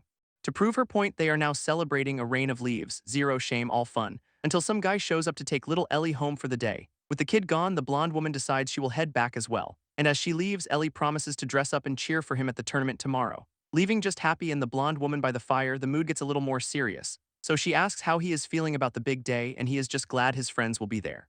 Her expression gets a little more pointed, a little more worried, because she knows this whole night thing was not his choice, it was forced on him. She points out his whole life has been one unwanted fight after another, and even though his reasons are gone, the world keeps dragging him back in. Happy just beams, saying this new life is nothing like the arena, where he remembers people died whether he wanted them to or not. A grim flashback shows the brutal reality, even his enemies left looking empty and broken. But here he says people stick around, giving them a future they can actually change. That is why he likes it, a simple truth that seems to reach her. Relieved, she assures him the Night Order is not some deathmatch club. Her mood darkens though, recalling the sacrifices that bought this 20-year peace. Then she totally breaks the tension by announcing Grandma bought meat and Happy is hyped. This next day arrives and it is finally time for the tournament. Suddenly there is an unexpected knock at the door of their quiet home, where a mysterious messenger arrives with a letter from the late Lord Lucastian, and this guy is specifically looking for a slave named Happy. They immediately connect the dots. He means the arena owner, Happy's old master. This man explains he has traveled from beyond the empire just to find him. Our blonde friend steps in, saying Happy's a knight apprentice now and she will take the letter. But the messenger shuts her down. He was ordered to see Happy in person. With that cryptic demand hanging in the air, the guy just turns and leaves. Just 1 hour before the tournament, the crowd is already buzzing for the fake hero, William. At the tournament, the king is wondering where the heck his kids are, while a captain tells some nervous-looking royal to just stand up straight. This arena is packed with guards, including one with some seriously intense glowing eyes, and there is our boy Happy in the lineup, looking surprisingly chill for the occasion. Of course, his #1 fan Ellie is in the crowd, cheering her little heart out for him, along with the rest of his found family, who are all looking super proud. Oh look, it is the conspiracy crew, just waiting for their big moment to ruin a kid's life. Meanwhile, hiding in the bushes, Sagar and Kylina are getting ready for their own show. This fake kidnapping is underway, with the hostage confirming the plan with his hired goons. A scout on horseback realizes their targets are at the tournament, not the Night Order's base. We cut to a fancy estate far from all the tournament noise. An attendant tries to wake up a prince who is apparently sleeping through the whole event, but his eyes go wide with absolute shock. Because the room is a total bloodbath with a red-caped assassin standing over the bodies. He just coldly flicks the blood from his blade, job done. And with that, the bloody tournament is officially living up to its name. Back with our bush lurkers, Kylina reveals she's been tailing Sagar for a while now, smirking as she finally understands why he attacked her back at the farm. She then asks the million-dollar question, how did that crying mess William even become a knight? Sagar spills the tea. William faked his achievements, which is exactly why the nobles are staging this takedown. Kylina's not surprised the nobles are plotting, saying William was never that kind of hero anyway. And Sagar admits he was ready to kill the guy, but William just left. She gives him a sly look, asking why he ever thought William was a real threat. But Sagar's still stuck on the reports of his ruthless past and bounty collections. Kylina just cryptically says going after people like William is her style, which obviously clears up absolutely nothing for Sagar. She elaborates that her preference is for scared puppies, a truly comforting thought. He is still trying to process that when she gives him a little poke just to be weird. Then she is suddenly up and moving, announcing it is time to work, leaving Sagar completely stunned as she abandons her post. And then she just knocks him out cold. So much for team cohesion. One of their allies sees this and is, understandably, freaking out. Kylina calmly explains she's just going to kill all the mercenaries the nobles hired, no big deal. Sagar, already conscious again, tries to get her back on track. Their goal is royal assassination. She scoffs, reminding him he has zero room to talk after trying to kill her. Then she hits him with the classic, you do not understand the real objective. Questioning why they'd need to plant assassins all over the kingdom for just one hit. Her real plan is way bigger, with agents embedded in every part of society. And she asks why they'd stage an assassination in broad daylight for everyone to see. With a chilling smirk, she reveals the truth. This is not an assassination, it is a slaughter. Kylina's philosophy is brutally simple, kill everyone you possibly can, but Sagar tells her to stop making wild assumptions. So she just pokes him, mocking him for being a good boy following daddy's orders. Then she pulls out an order she stole from one of his colleagues, asking if his mission briefing also mentioned a day of slaughter. He's got no answer, the gears turning way too slow for this conversation. With a smug grin, Kylina confirms his orders were probably much tamer, and lays it out. His boss is playing him, planning to devour the whole kingdom. After that bombshell, Sagar just turns and walks away.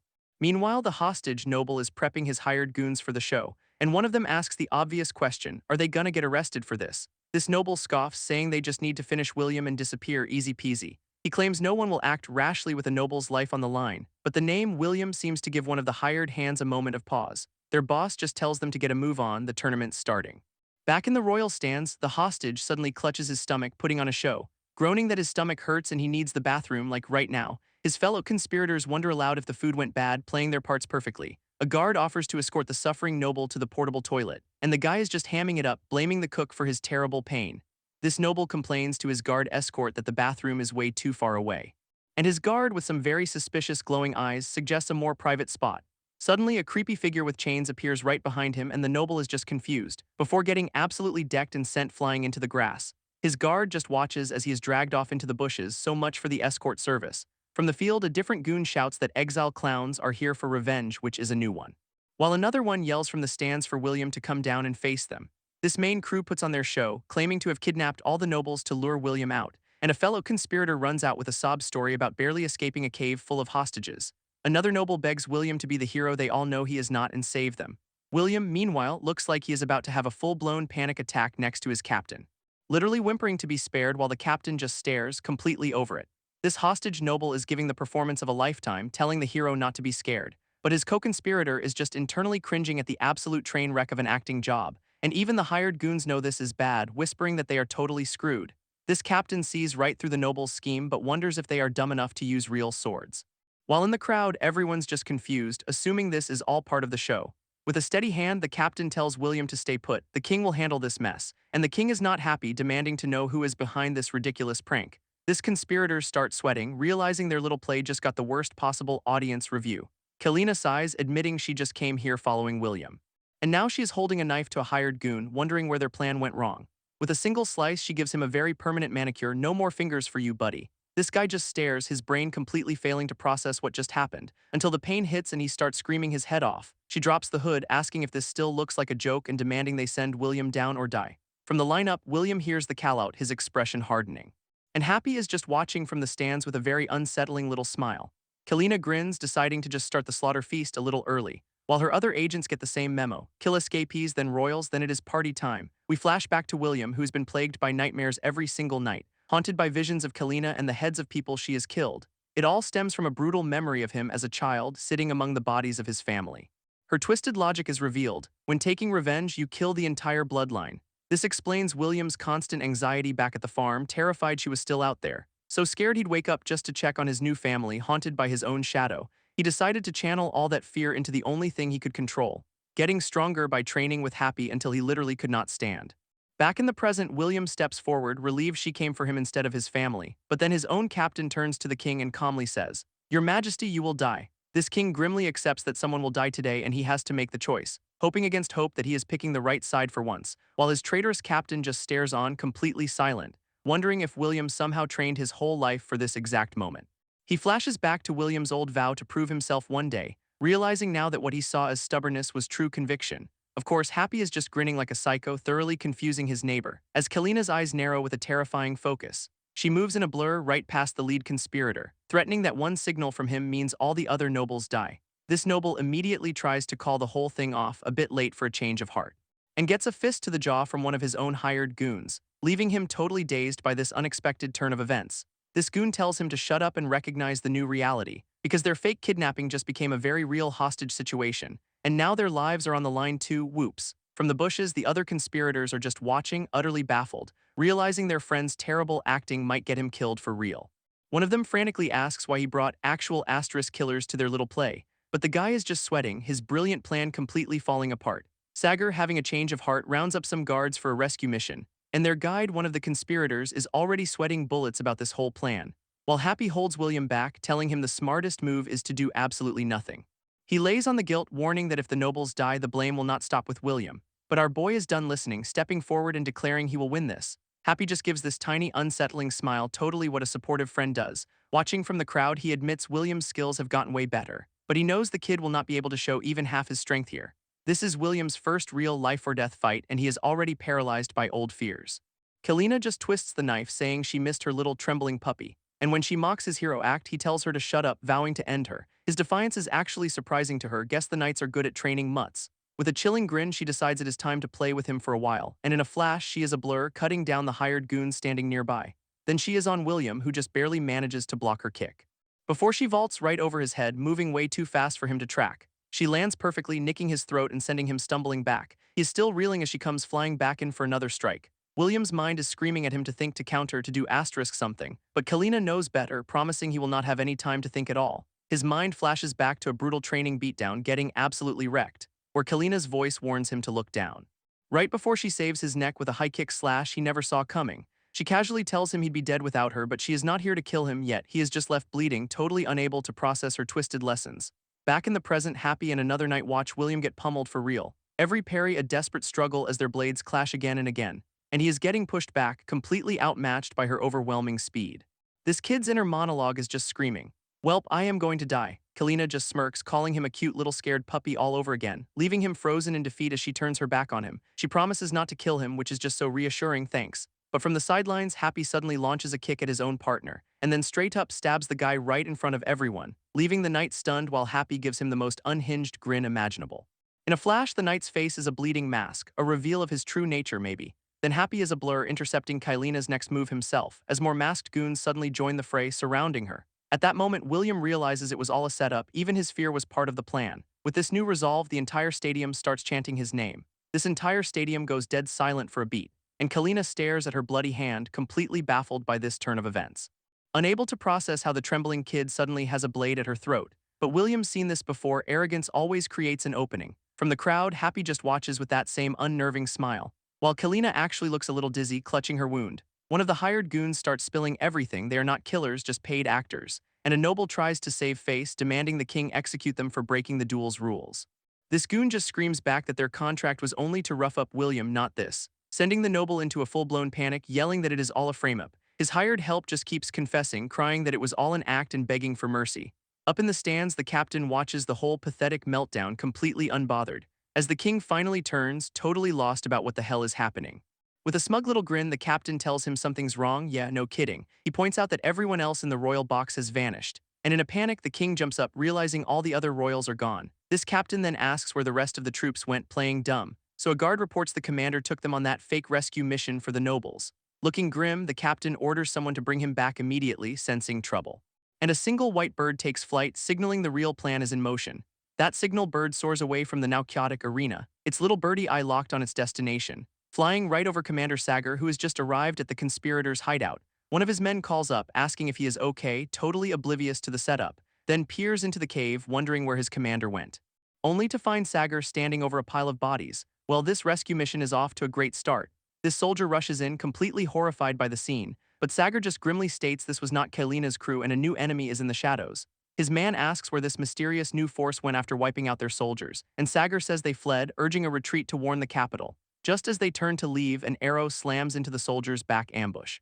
Meanwhile, back at the stadium, Kalina looks up at William from the ground, warning him the real danger is about to kill everyone here. William is just completely lost, bless his heart, as she drops the bombshell that she only did all this because she liked him. He is still stuck on the old plot, asking if more of her people are hiding, but she confirms her exile clowns are officially out of the picture. A different voice takes over, explaining the grander scheme, revealing how William's actions created the perfect cover for an even bigger threat to move in, basically making him the perfect pawn in a much deadlier game. This voice lays out the grander scheme as a new player watches from the shadows, knife in hand, revealing the day of slaughter has officially begun. Back in the royal box, the captain feigns concern, asking about the commander, then just swings his massive axe right at the nearest guard.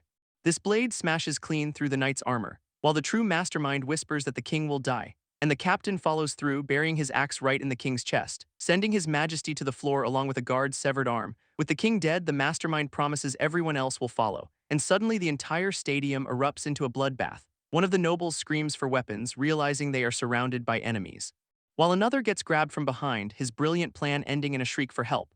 All around them, civilians are getting cut down by hidden assassins, and one woman just screams in horror for her friend. She tries to warn everyone that traitors are mixed into the crowd, as a man desperately begs a royal guard to save him. This guard's rescue is a fist straight to the guy's face. Whoops, wrong team. With creepy black eyes, the civilian reveals he is part of the New World. While Happy and his partner just watch the chaos unfold from the arena floor, this stands have become a free-for-all of betrayal and murder. Amid the slaughter, one guy makes a desperate break for it, but Kalina, bleeding on the ground, just tells William to run. An assassin grabs a kid, ready to end it right there. But a random civilian jumps in, absolutely decking the guy elsewhere. Another bystander stops a blade with his bare hand. Right before our first hero gets a dagger in the back for his trouble, this entire arena floor has become a total death trap. Meanwhile, one of the captain's men tries to escape with a noble, but gets his head grabbed from behind in a flash, and a chain whips around his throat, choking him out. He barely has time to register what is even happening, as he is dragged to the ground by these new enemies. Their leader, looking like a total nightmare, says the kingdom's already fallen. This knight just glares back, not buying it for a second, until he sees the smoke rising from the capital in the distance. His face falls as more assassins blur past in the background, cutting down the last of the royal guard with terrifying ease. He realizes this is not just an assassination, it is a full-scale invasion. This creepy bald guy explains they are all united by faith, and no matter what, they will always serve their unseen master. This cultist promises to drench the land in blood for his master's big return, and the captured noble just sits up, suddenly ready for story time. He reveals he knows exactly who these guys are, an ancient religious group from the Age of War. Apparently, they worship some demon-like being who they think will bring world peace, violently. This thing was so strong they just decided its power was the will of God because that is easier. But after toppling a few empires, their god just ghosted everyone without a trace. Turns out, even one of the exile clowns was convinced he got wrecked by this legendary demon. This noble admits he always knew the truth. One guy wiping out a whole night order had to be the demon. In a flashback, he'd advised the sole survivor to go into exile, fearing the demon would follow the scent of blood. But the knight wanted to keep fighting, so the king just branded him a liar to shut him up. Since the demon's existence was a state secret, discrediting the poor guy was depressingly easy. He claims he had to do it. If that thing reappeared, the whole kingdom was toast. So he turned his kingdom into a fortress, executing anyone suspicious to keep it safe, which naturally made them the perfect sacrifice to bring the demon back. Great job, dude. All this time, the demon's influence was just festering under the surface, waiting. This cultist with the white eyes just listens, processing this massive lore dump. He is realizing the so-called Mad King was just a guy desperately trying to keep the peace. And the noble finally admits they were the ones on the side of absolute evil all along. This sends the cultist into a full-blown crisis of faith. Everything he believed was a lie. He is left wondering if all that righteous punishment was just to summon some long-lost monster. This cultist confronts his leader. Has he been hiding the truth this whole time? Back with Sagar, the red-eyed cultist tells him to head to the castle, explaining the leader wanted to show him all this to get him on their side. And with a creepy smile, he tells Sagar to go while they clean up the mess. A flashback hits Sagar, remembering his grim-looking father as he just walks away, leaving a brutal battle raging behind him. In another memory, a woman greets a much younger Sagar, while an old man gives him a spider-like charm for protection. His mind flashes to a horrifying field of bodies all calling his name, and in the present he clutches that very same charm. Remembering his father's words, this mission is his initiation, no feelings allowed. So Sagar arrives at a seriously ominous-looking castle, walking down a long, empty hall towards a distant throne. And on that throne sits his father, the cult's leader, who has been waiting. With a heavy heart, Sagar shuts the massive doors behind him, finally asking if this was the true world he was promised as a kid. This leader confirms it. Sagar coming to him was always part of the plan, leaving Sagar to struggle with this massive betrayal, as he asks if they have really been worshipping a demon all along. His father just smirks, asking how it feels to finally face the truth. Sagar confesses he could not bear to watch all the bloodshed, admitting even he had no idea the cult was this strong, but his father always wins. And the leader just pulls him into a hug, talking about preparing for their new world. Then asks why Sagar is so afraid now that it is over. Real comforting dude. But Sagar is freaking out, clutching his charm and insisting the dead are trying to break down the doors. And we get a flash of what he is seeing, a literal mountain of corpses clawing at the entrance. His father, meanwhile, looks on with the emotional range of a brick, calmly pointing out that Sagar's little amulet is what is blocking the dead, before telling him there are no dead and ordering him to destroy it. Our boy refuses, positive the spirits will drag them away without it. So Dad just calls him weak, saying it is all an illusion born from fear. Thanks for the therapy session. He then smashes the amulet under his own boot. Problem solved. Telling Sagar to look again because the dead are meant to be silent. Sagar slowly looks up, his expression shifting from terror to confusion, and the doors are totally fine, not a scratch on them, right before they explode inward, revealing a tide of actual monsters. His eyes fill with pure terror as he whispers, "The dead." This demonic horde just floods the hall, completely overwhelming them in an instant, and even the all-powerful leader gets knocked to the ground in the chaos. But his glare is pure murder. This is far from over. With the horde gone, some new shirtless guy just stands at the entrance. This dude is all scars and chains, sporting a seriously unhinged smile. On the floor, Sagar and his dad are just completely baffled by this new arrival, and the newcomer claims he never wanted to be a monster or see people die, holding up his chains as proof he always fought non-lethally. Sagar's eyes go wide, a memory clicking into place. He remembers all the signs of bare-handed fights back at the arena, and how a battlefield full of unconscious bodies just never added up. It was the same site where the exile clowns were supposedly wiped out, but the truth is this guy deliberately left every single person alive. Sagar cannot wrap his head around it, who fights to win but not to kill. This chain man just repeats his reasoning. He did not want to become a monster. This whole revelation is just breaking Sagar's brain. But the cult leader points out the obvious. He just killed all those monsters. With glowing red eyes, the demon clarifies they were not people, they were monsters. A horrified Sagar asks if he really killed them all. His father starts explaining, reminding him of all the believers at the tournament, plus all the armed cultists who were guarding the path to the kingdom. He points out that Sagar left right after the chaos began. And this guy showed up right after, meaning he cut through everyone to get here. This leader realizes this guy somehow kept pace with Sagar despite the body count, but he just calls it a bluff, refusing to believe the battles were nothing. And with a wild grin, the chain man just starts pulling on his chains, his grip tightening as he prepares to turn them into a weapon. Then he starts whipping the chains around, ready to throw down. And Dad just calls him insolent for stealing their weapon, as the chain whips forward with blinding speed. Because apparently chains are the cult's signature weapon. Awkward, and he easily catches the chain on his sword, calling the move foolish. But the chain man does not even flinch, just looks up with a grin. So the leader flings his sword, still tangled in the chain, right back at him, which was a terrible idea. He just catches the sword with his chains, disarming the guy instantly. And Sagar's dad just stares at his empty hand, completely stunned. So using the momentum, the chain man swings himself forward like a wrecking ball, becoming a total blur of motion as he flies across the throne room, basically using the sword and chain as a grappling hook to close the distance, all while sporting that same absolutely unhinged smile, lining up a perfect shot as he comes flying in with a kick to the head. And the impact is so hard it sends the leader's other sword flying. As a brutal kick connects, sending blood flying from the leader's mouth, this leader gets absolutely pummeled by the chain-wielding newcomer, who lands with a feral grin ready for round two. Dad's internal monologue is just pure shock. This guy is impossibly skilled, and he demands to know how some random dude mastered their asterisk cult's weapon. This chain man just smiles, saying his identity will not change a thing, because the only thing left to do now is fight. This triggers a major realization for the cult leader, his eyes going wide, flashing back to the day he first knelt before his glowing red god and pledged to serve. And suddenly the chain man's face distorts into that very same demonic visage, leaving the leader completely frozen in disbelief. He is feeling that same overwhelming, sacred terror he felt when he first met his lord, his mind just refusing to connect the dots.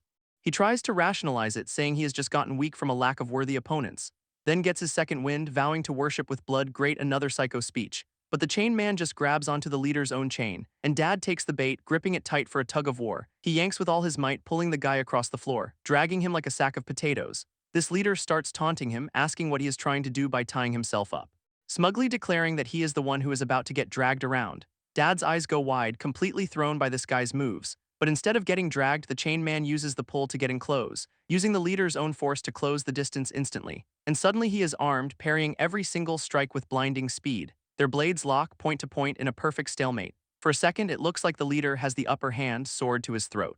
Realizing the guy wrapped the chain around his own body mid-fight just to get this close. But from his perspective, something feels deeply wrong, almost unnatural.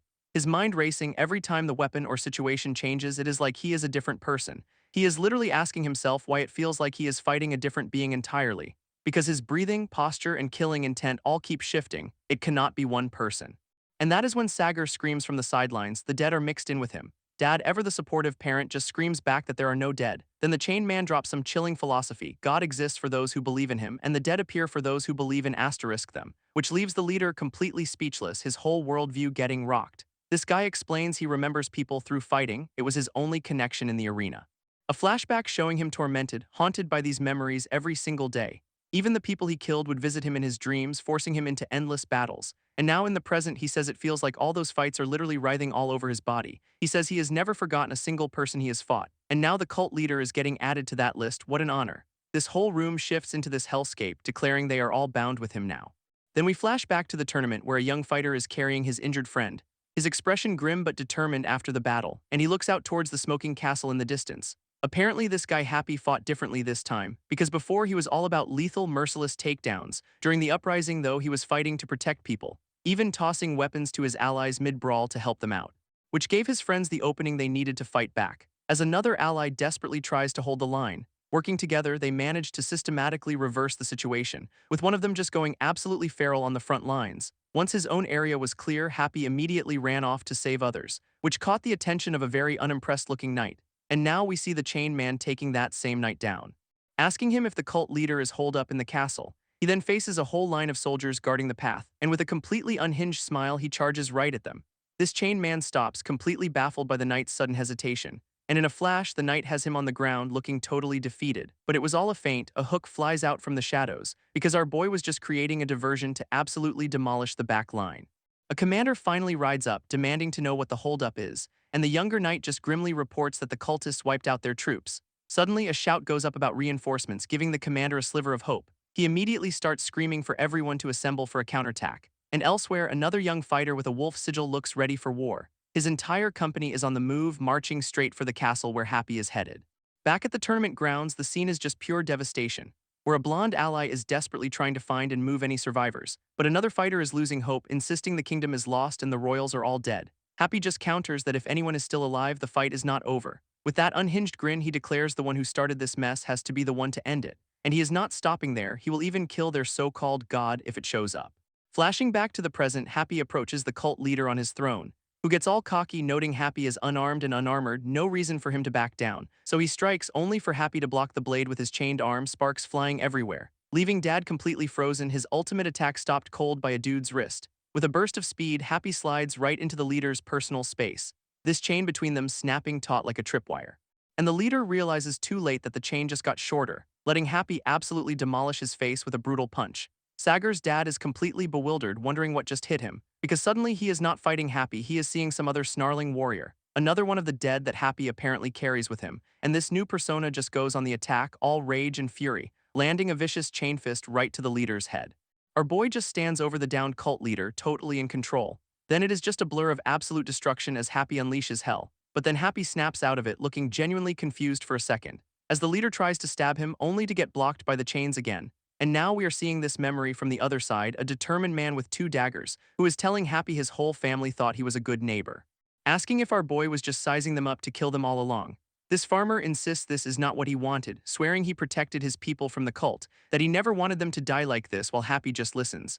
But he tells Happy the farm people are alive, he saved everyone he could. And now those survivors are out there saving even more people because they learned to preserve life unlike them.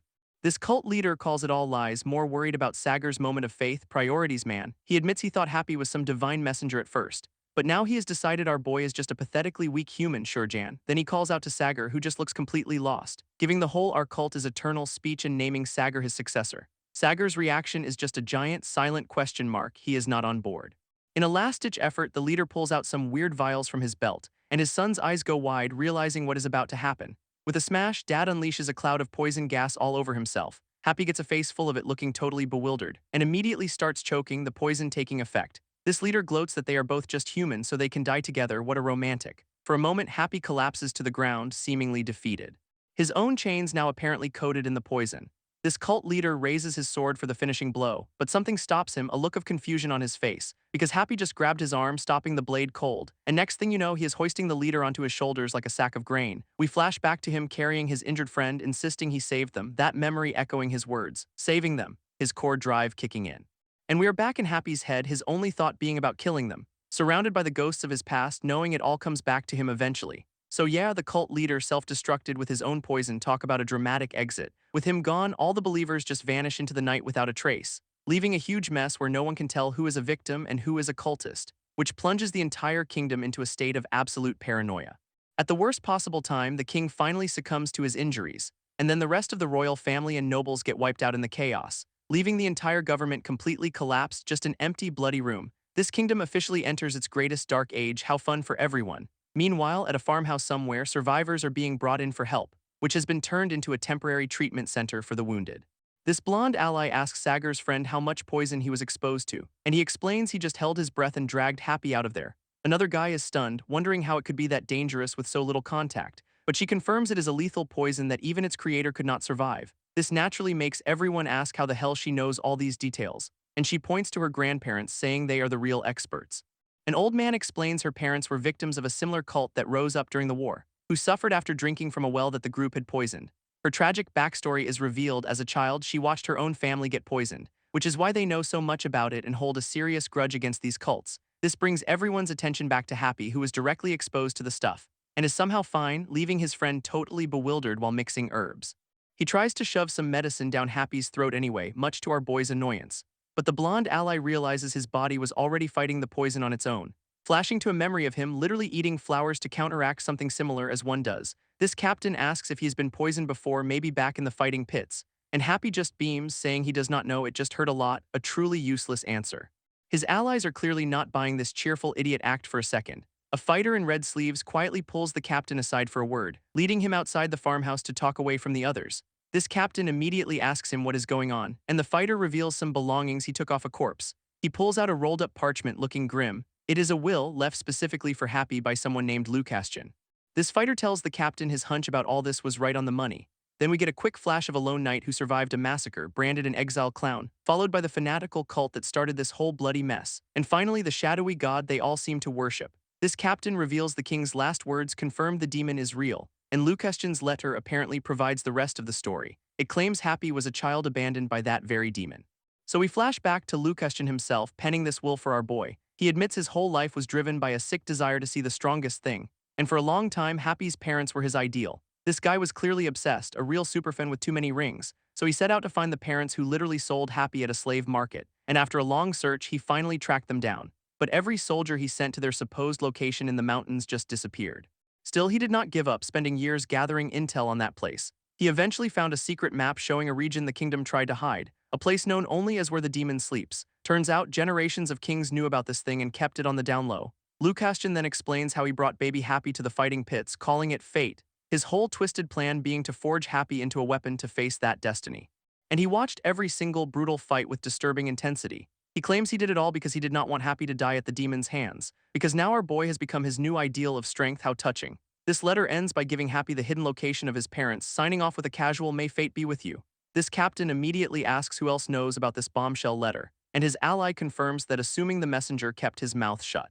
It is just the two of them in on this world-ending secret. This captain is having a full-blown crisis, admitting he never saw this coming. He is torn on whether Happy is their savior or the apocalypse, while our boy is just chilling inside. But he lands on one simple fact: Happy is on their side, and that is enough for now. This fighter reminds him the cult is still very much active and trying to summon their demon god, which means they need to warn the allied nations and prepare for the future. His friend points out a tiny problem: the kings who hid the demon might just try to kill its kid. So the captain's new plan is to hide Happy's identity and focus on the cult. As the sun sets on the farmhouse, you can just feel the long, hard road ahead. Then we flash back to a much simpler time with a farmer congratulating a young man on becoming a knight. And the whole village is celebrating, even if he is technically just an apprentice. A friendly old farmer introduces himself as the next-door neighbor, welcoming him warmly.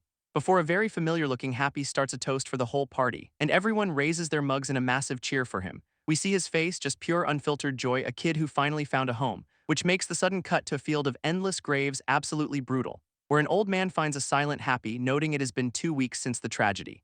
He tells our boy he has been digging graves for all of them without a single day of rest. This aftermath is a sea of graves, with survivors lost in their grief. This old man points out a mass grave would have been more efficient, but he is in awe that Happy buried every single person individually. Happy's reason is just a gut punch: he remembers all of them. He tells the blonde ally they are people to him, not just fights. She is just completely floored by this revelation, her expression hardening as she tries to process it. Before her eyes well up with tears, he really got through to her. As the old man heads back to the house, she follows him inside. He finds her at a table, totally distraught, and asks if she is okay. She is just reeling, unable to believe Sagar was a cult member. This old man admits he only ever thought Sagar was an odd kid, not the leader's son. He even mentions that Happy said Sagar tried to save them. But she is having none of it, calling him a fanatic who got everyone killed. This pretty much shuts down the conversation, leaving the old man silent. Unseen, someone peeks through the wall, telling Happy it is time to go, and it is Sagar, who has been hiding under the floorboards this whole time, having heard every single word of their conversation. His eyes wide as he takes in their harsh judgment, leaving him with nothing but a silent, conflicted question mark. Sagar's haunted by his father's ghost, who is passing on the family business of murder, and this phantom dad asks why he is just sitting there, not getting on with the assassinations. But Sagar admits he just cannot live with that kind of darkness in his heart, to which his father's ghost just calls him weak, tough love, cult style. Suddenly, the floorboards above them are kicked open with a massive crash, and a new woman pops out, complaining about the stench like she just survived a sewer tour. This old man tries to shush her, but she is not worried since everyone's already gone. His reasoning is that he saved them both, believing Sagar is a good person deep down. This woman is immediately offended, basically asking, "And what am I, chopped liver?" He clarifies she'd be dead without Sagar, so maybe a little gratitude is in order. Now that she is healed, the old man tells her to scram before she gets caught. She just scoffs, pointing out the whole kingdom's a dumpster fire, so who cares about one criminal? Besides, she is from Fanatic's land, meaning she is a dead woman walking anyway. Her nihilistic attitude makes the old man panic, but she just says everyone's gonna die eventually. Changing topics, she asks Sagar what the cult's planning and if he is the new leader now. He shuts that down fast, saying he does not want the job and the cult runs on faith alone.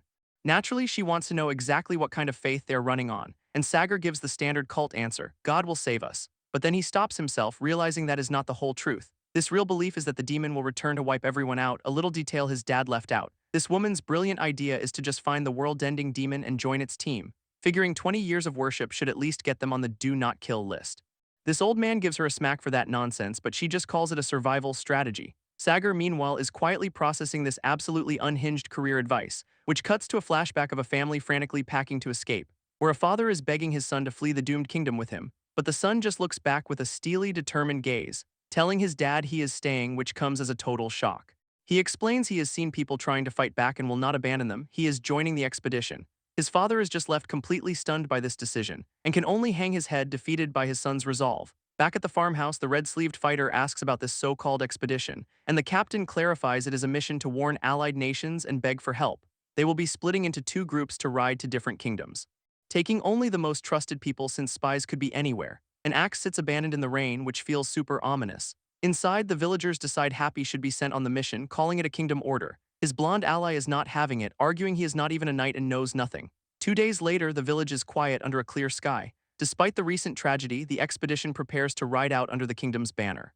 This captain kicks off the expedition with a classic for the king's speech, listing off their grim motivations: revenge, loss, the usual, and some are just looking for a new path forward, while Happy is just, well, happy to be there apparently. This captain insists that whatever their personal reasons are, they are now the kingdom's last, desperate flag of hope, no pressure. Meanwhile, the blonde ally is still slumped over a table back at the house, until an old woman tells her she is going on the trip too. She's been asked to stay safe but is told to go protect Happy instead, which leaves the blonde ally completely stunned into silence. Suddenly, a small pouch of flowers goes flying through the air, landing right in front of a very confused Happy in the back of a cart, and his blonde ally lands right next to him with a solid thud. Another fighter just tells the captain to let it go, she needs to get used to horses. She leans in close, shushing Happy and confirming she is coming along. So the small party finally sets off on their world-saving road trip. This makes Happy recall his arena days when the world felt impossibly huge, but now he watches that same world shrink into a dot as they ride away. He turns to her with total innocence, asking just how big it really is, and she figures it is so vast you could probably never see it all. Happy is absolutely losing his mind over how big the world is. And his blonde ally just watches him with a fond, knowing smile, until the captain calls it a day, telling everyone to prepare for camp. Then he assigns the first night watch to a bald fighter named Hermode. Next on the agenda is the most important question of all: who can cook? This blonde ally's hand shoots up, volunteering with way too much confidence, and the captain, bless his heart, just gives her the job without a second thought. This decision is met with stunned, universal silence. Even the horse is concerned, but she just gives a smug little wave, completely unbothered by their terror. This captain finally realizes his mistake, sweating as he asks why she is even here, to which she points out that every good expedition needs a healer. He immediately tries to shut her down with a flat no, so she plays the ultimate guilt card, reminding him she saved his life from poison. Still, he orders her to go back, though his authority is clearly slipping, because he is trapped, realizing it is too far and dangerous to send her back alone. Hermode finally steps in, telling the captain to just let her join them, vouching for her skills and reminding everyone she is a qualified medic who helped during the tournament. Defeated, the captain can only sweat it out while she basks in her victory. With that settled, the whole crew finally gets to work setting up for the night. Happy is already helping her build a cooking rack, working together like old friends. A fighter brings a bucket of water for the camp's 5-star meal, while the captain tends to the horses, looking pretty thoughtful, and he is actually impressed by how well the new kids are adapting. As night falls over their little expedition, this infamous stew begins to bubble ominously over the fire, and the blonde ally watches her creation with a terrifyingly proud smile. She notes the captain and another guy are out scouting the area, deciding to save some of her questionable cooking for Hermode, who is resting. With just the two of them left, Happy is already asking when dinner is, so she pats his head, telling him to wait for everyone to get back. Suddenly, the sound of an approaching horse cuts through the quiet, which gets both of their attention immediately. A lone traveler on horseback emerges from the darkness, his eyes landing on their small, vulnerable campfire. They wonder if he is just a random person passing through, and the guy gives a friendly tip of his hat, seeming harmless enough. He keeps riding toward them, not slowing down at all, with Happy just casually noting that travelers sometimes take shortcuts. This moon hangs in the sky, watching over the tense little meeting. Then we cut to some bandits gleefully counting their stolen jewels, so yeah, probably not a friendly traveler. This bandit leader, our friendly traveler, tells his crew he has found more people to rob, and as he rides off, his men get ready for another payday. They are absolutely thrilled with all the easy prey lately. Business is booming. Meanwhile, the captain and his scout finish their patrol, declaring the area completely safe. He tells his partner to get some rest, standing just a few feet from a pile of dead bodies in the bushes. Back at the camp, the whole expedition is sound asleep, leaving Hermode on watch. Hermode, bless his iron stomach, is chugging down the blonde ally's infamous stew, and he actually declares it is delicious, a statement that defies all known laws of science. From the darkness, the bandits watch the single guard, seeing an easy target. They figure with only one man awake, this whole camp is theirs for the taking. Suddenly, Happy sits bolt upright, and Hermode asks him why he is up. This sends the bandits into a quiet panic, thinking their cover is blown, but Happy just gives a big all grin and announces he is going to pee. Hermod just waves him off, letting him wander into the woods alone. This sound of his solitary footsteps echoes in the night, followed immediately by the silent, creeping steps of the entire bandit crew. This bandits think he is looking for them, totally misinterpreting his bathroom break. Our boy, meanwhile, is just trying to find the best rock to pee on a noble quest. Seeing him alone and unarmed, the bandits decide to take out this troublesome one first. Their leader gives the signal, telling his men to follow his lead and attack. This bandits creep up on Happy, thinking they have got an easy mark, and their leader leaps out with an axe, going for the kill, only for Happy to casually kick the weapon right out of his hand mid-swing. This guy tumbles back into his crew, who are all just standing there, utterly confused. Then our boy just starts systematically dismantling the entire group, all while dodging their attacks with a wild, unsettling smile. One of the survivors is already on the ground, screaming for his buddies to run. But as he scrambles away, Happy is suddenly right behind him like a ghost. This bandit looks back, his face a perfect picture of what is happening. A single brutal kick sends him flying into the darkness. Their leader can only watch in horror, demanding to know who they are, and now he is the one on his knees begging for his life. Happy just cocks his head, asking if they happen to be believers. This bandit has no clue what that means, swearing they are just common thieves. This answer seems to satisfy Happy, who gives a small, chilling smirk, then pulls a very familiar, ornate bag from the leader's cloak. He recognizes it from the traveler who passed by, wondering if he was also attacked, but then he thinks back to his friends at the campfire. His eyes glow as he looks inside the bag, finding something that connects the dots, and the realization hits him that traveler was not a victim, he was targeting them. This captain and his crew burst out of the camp, demanding to know what happened, and Happy just strolls back in with two new friends who are currently begging for their lives. So now the whole expedition is getting a lovely debrief from their terrified captives, who confirm it is not just a few guys, it is a whole bandit convention up ahead. They have even got their own territories mapped out, a whole little ecosystem of theft. Apparently, the strongest boss claimed the prime spot right at the front entrance, which gives the captain a world-class migraine, realizing the entire road is a death trap. Hermod connects the dots. With the kingdom in chaos, banditry is the hot new career path. Another fighter worries this means news of their kingdom's collapse has already spread, and the captain figures it is likely since they took weeks just to get moving. This leaves them totally stuck, too small to fight with no safe detours available. This blonde ally voices what everyone's thinking: are they completely out of options? That is when the scout pitches a truly terrible, brilliant idea. Let us just pretend to be bandits. He suggests they can use the power dynamics between the gangs to their advantage, posing as a crew returning from a successful raid at the front of the line. If they stick to the territorial borders, other groups will just assume they are rivals and steer clear. Plus, coming from the strongest gang's turf should make everyone else think twice about starting trouble. This captain, however, points out the massive flaw: they know nothing and one wrong word gets them killed. One of their captives confirms it, saying only real bandits know the inside scoop. Then a beautiful collective ode dawns on the group as they stare at their two new intel sources. So the two bandits are now their official tour guides, and they look thrilled. Their new guides start mapping out the local gang territories, a real tourist trap.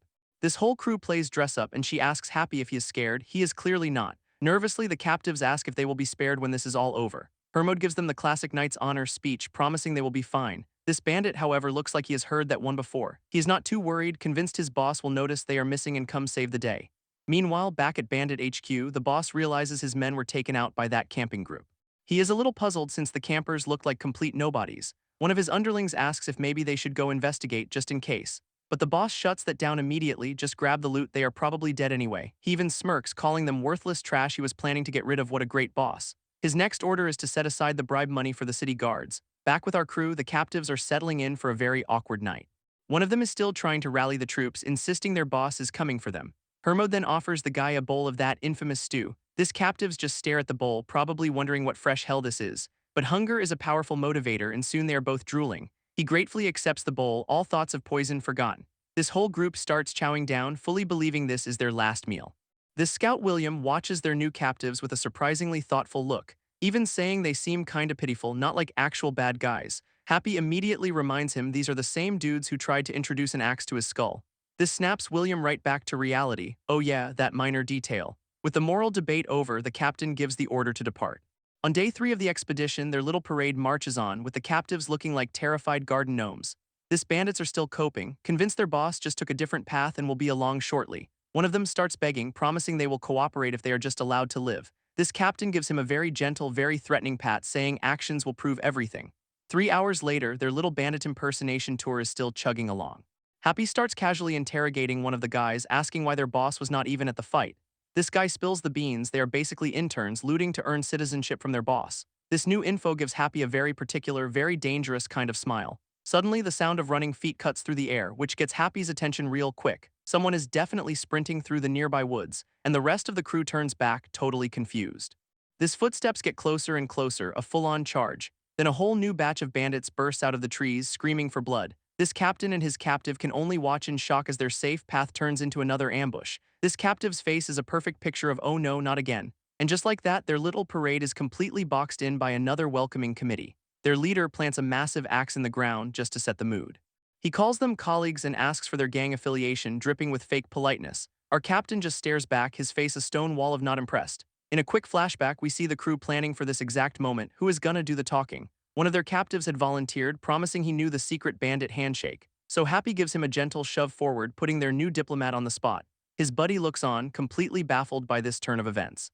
Then the light bulb goes on, he finally gets the plan. Our captive diplomat delivers his opening line, a phrase so vulgar it makes his friend's jaw drop. He recalls his old boss using that line to scare people off, a truly brilliant strategy. Happy meanwhile tells William to get his sword ready, so much for diplomacy. This new bandit leader immediately responds to the insult with a full-power axe swing. Now he is right in the captive's face, demanding to know who they think they are. But the attack is blocked, much to the attacker's surprise. This captive, now behind a shield, throws the question right back at them. This new boss is absolutely furious, demanding to know who this nobody is. He insists he knows every major crew in the area and they ain't one of them. So the other captive blurts out the first thing he can think of: "We are a new gang." A flawless excuse. This new bandit boss is just staring, completely baffled by the comeback. And our captive diplomat doubles down, asking if they are really ready for a gang war. This boarhat leader is not impressed, grumbling that newbies have no business at the front. Then the captain steps up, calling their bluff. This is not even their turf to defend. Now the bandit is totally thrown, wondering if these guys are actually new or just suicidal. He then points out his entire camp is literally right over the hill. Oops. This revelation causes a collective, silent panic attack among our crew and their captives. So the boarhat leader gives them a generous offer, acting all smug about it, which is basically leave everything you own, including your clothes, and walk away. Our captain and his new best friend just stare back, completely unbothered. With negotiations clearly over, the captain decides to switch to plan B, yelling for the captive to duck, and swings a massive club right at the bandit leader's face. This leader manages to block it with his axe, but the impact is insane. In fact, the captain's swing is so powerful it sends the club flying from his own hands. This bandit boss is shocked, realizing he is up against someone with serious strength. He recovers, admitting the captain's got some real skill, but then gets a terrifying look, saying they do not even know who the real prey is. Our captain's expression darkens. He knows this could get very dangerous. This captives confirm it is a top 3 gang, which makes the blonde ally start strangling them for provoking these guys. As the blonde ally panics, a bandit swings his axe right at their captive, but one of the crew intercepts the blow, taking the hit on his shield. Happy just chills on the wagon, enjoying the show as the first bandit goes down. This captain yanks their captive diplomat back onto the cart, saving his skin. He immediately barks orders to form a defensive circle with the wagons. Meanwhile, the boarhat leader is just thrilled he gets to steal someone else's loot for a change. With a roar, his entire gang charges in for the kill. Our crew braces for impact, spears and swords at the ready. This bandit start vaulting the wagons, bringing the fight right to them. One of the crew's heavy hitters calls the shot. It is time to go all out. He swings his hammer with brutal force, meeting the enemy head-on. It is a total free-for-all as the expedition crew proves they are no slouches. This boarhat leader's own attack gets stonewalled by a shield block. He is completely stunned by the defense, just staring in disbelief, his smug attitude vanishing fast. Not everyone is so lucky, as another crew member takes a nasty hit. This bandit boss starts sweating, wondering why these nobodies are so skilled. Suddenly, one of his own men starts screaming from on top of a wagon, which just adds to the leader's mounting confusion. A downed bandit points in terror, yelling there is something inside the wagon. A bandit cautiously peeks over the side of the wagon, finding 3 guys just sitting there looking utterly baffled. Then one of them smacks him right in the face with an axe handle. Surprise. This other bandits immediately target Happy, screaming to kill the unarmed, weakest one first. An axe comes flying right at our boy's head. But the attacker's face is just pure unadulterated shock, because Happy just decked him with a lightning-fast punch to the jaw. He effortlessly blocks another swing from a different bandit, then parries the blow and counters with his own brutal strike. A devastating kick sends another goon flying. This is just a warm-up for him. From above, the road is already littered with bodies on Happy's side of the fight. One of the crew shouts that Happy's flank is clear, suggesting a defensive shift. This just makes the boarhat leader rage, screaming at his men to push harder. Meanwhile, the crew starts using the captives as a human shield wall. Peak strategy, really. Happy and the blonde ally herd them forward, telling them to hold the line. Our boy looks way too cheerful about this whole situation, just strolling along. Suddenly, the blonde ally realizes they are not fighting, they are running away. This captain just tells everyone to ignore that and focus, claiming victory is at hand. Except victory is the entire enemy camp waiting for them just up the road, and the boarhat leader roars for all his reinforcements to come out and play. This boar hat leader poses, asking which side is ready to die today, and while everyone else looks terrified, Happy's grin is pure, unadulterated hype. Suddenly, we flash back to two of the captives running for their lives, trying to reach their boss, one of them looking absolutely frantic. But then a different thought seems to stop him in his tracks. He remembers being held by the captain and a brief glimpse of another man eating. His gaze drops to his own meager bowl in the past, surrounded by other starving men in the same miserable position. Then he recalls the captain smacking him, yelling at him to earn his meal. This captain's hand gripping his head in a not-so-gentle lesson, yet the captive just looks up at him with a strange kind of understanding. In that instant, something just clicks in his mind, seeing the captain not as a captor but as something else entirely. This memory ends with him getting thrown face-first into the dirt during training. His buddy helps him up, screaming that they will die if they do not hurry. This captain's words echo in his head, prove you want to live through your actions. Back in the present, the captives are charging forward, confusing their red-headed friend. As the bald one declares it is time to earn their keep, his fellow captives just stare, completely baffled by this sudden spine transplant. Then they all start grabbing rocks and sticks. The interns are joining the fight. With a mighty roar, the captive cavalry charges in, armed with rocks in pure desperation, and they spot the main brawl just over the hill, only to see the first bandit get decked by Happy, who is already there. Our boy just a blur of motion, deflecting axes with a wild grin. A brutal kick sends another goon stumbling back. Then he ducks under a clumsy axe swing, while laying out multiple guys at once. It is just a flurry of fists meeting faces, sending bodies and weapons flying everywhere. Meanwhile, the rock and stick brigade just stares, completely useless. Happy locks onto his next target with terrifying focus, and smashes a stolen axe right into the boar hat leader's jaw. This boss is furious, trying to power through the hit. But Happy's already winding up for the finisher with an even bigger axe. And just like that, the big bad leader screams for mercy. This entire battlefield is just littered with unconscious bandits, leaving the captives to process what the hell just happened. One of the crew just admits it. Happy takes down 10 for everyone they do. As the captain recalls their initial plan to retreat, remembering Happy's insane promise to handle the entire army himself. These captives are suddenly their biggest fans, asking the crew how they actually won. And our blonde ally is totally baffled, asking why they even came back. He then explodes, blaming them for everything, while the captive admits they were bluffing to survive. Happy's interrogation method is just raising an axe, which gets immediate results. One of the crew reports the bad news: the wagon is wrecked and the horses are gone. This captain's reaction is a masterclass in understatement. A simple solution from Happy: just loot the bandit camp, problem solved. This captain and his lieutenants just give their silent, stoic approval, and just like that, they have got new horses and plenty of loot. But the captain issues a bizarre order: let the horses go and destroy all the weapons. This new strategy has the crew completely baffled, realizing they have basically become the new bandits on the block. Our captain just calls it reclaiming kingdom property, a very generous interpretation. A crewmate notes that with Happy on their side, future fights should be a breeze. Their former captives are now fully converted, volunteering to pull the wagon for Captain Hermode. Someone dubs them the strongest Hermode bandit gang, a title the captain did not ask for. So the newly formed gang heads out, leaving the old one to contemplate their life choices. A new day dawns on their little enterprise. Oh, a much scarier-looking bandit boss finds the defeated crew, asking who stripped them. This boar hat leader admits with zero dignity left that a new gang wiped them out. This new, much scarier bandit boss demands to know the name of the upstarts, but the defeated underling just stares off, completely shell-shocked. So the boar hat leader shakes him, desperate for an answer, still freaking out that he has never heard of monsters like them before. This ex-captive proudly announces they are the Hermode bandit gang, to Hermode's utter dismay. His crew mishears it as Helmer, assuming it means demons from hell, and the new guys just roll with it. This new boss is not buying it for a second, basically laughing them off. He's way more focused on the important stuff: they stole all the loot. His man confirms they got completely wrecked by what might be the strongest bandits out there. With a furious snap, the boss breaks his own chains in a rage, vowing to hunt our crew down and take everything for himself. Meanwhile, on day 7, the strongest Hermode bandit gang is approaching the kingdom. They have finally reached an outer outpost of the kingdom's defense force. A guard on the tower immediately spots what he thinks is a bandit group, and his captain scoffs, calling them pathetic for thinking bandits would be that bold. He squints over the wall, ready to laugh at his men's incompetence, only to see Hermode's crew looking exactly like a pack of hardened bandits. This captain immediately orders his men to shoot them on sight, zero hesitation. But just as the crossbow aims, he slaps it down, yelling for them to wait. A soldier points out another group following them as the captain seems to recognize someone. This guard captain recognizes the new arrival. It is the boss of the Iron Fang bandits, a real monster, and he has no idea what is going on at his own front gate. Turns out the Iron Fang boss already got the report. His men were defeated by the Helmer gang, and the most humiliating part is that a single person wiped them all out. His subordinate tries to elaborate but gets cut off mid-scream, because the boss just smacks him, saying he already knows everything. Knowing they are headed for the kingdom, he vows to stop them at all costs. Back in the present, Hermode's crew just keeps riding forward, adding to the chaos. As the Iron Fang boss steps into view with a massive axe, glad he caught them.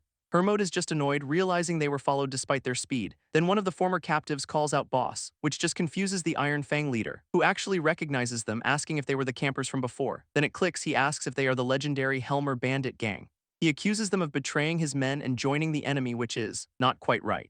This captives quickly clarify the situation. No, boss, we were kidnapped. Hermod points out the tactical genius of starting a brawl right in front of a military outpost, his side-eye doing all the heavy lifting. So he pulls a fast one, shouting that they are allied knights demanding entry, and all eyes turn to the guards on the wall who are just silent. Even Happy's crew is confused by the total lack of response from the tower. This guard captain on the wall is not impressed, asking why knights are hauling loot, and he is definitely not buying their story about surviving the bandit-infested forest. So Hermod frantically tries to explain it is all a big misunderstanding, but the captain just cups his ear, pretending he cannot hear a thing. His brilliant solution: if you are really knights, just defeat those bandits for us. Then he literally says, kill them all, we will talk after. Peak diplomacy right there. One of his men points out this might be a terrible, international incident-causing idea, and the captain immediately shuts him down with some classic workplace intimidation.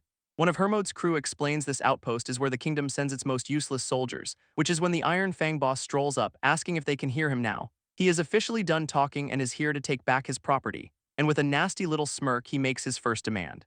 Hand over the captured artisans he is pointing at. One of the captives desperately tells Hermod's crew to run, insisting their old boss is a monster, but Hermod just ignores him and barks in order to form ranks, his face set with cold, battle-ready determination, and just like that his tiny squad snaps into perfect formation, because for them fighting outnumbered is just another day at the office, forged through endless marches and grueling watches, making them absolute pros at the miserable high-stakes standoff.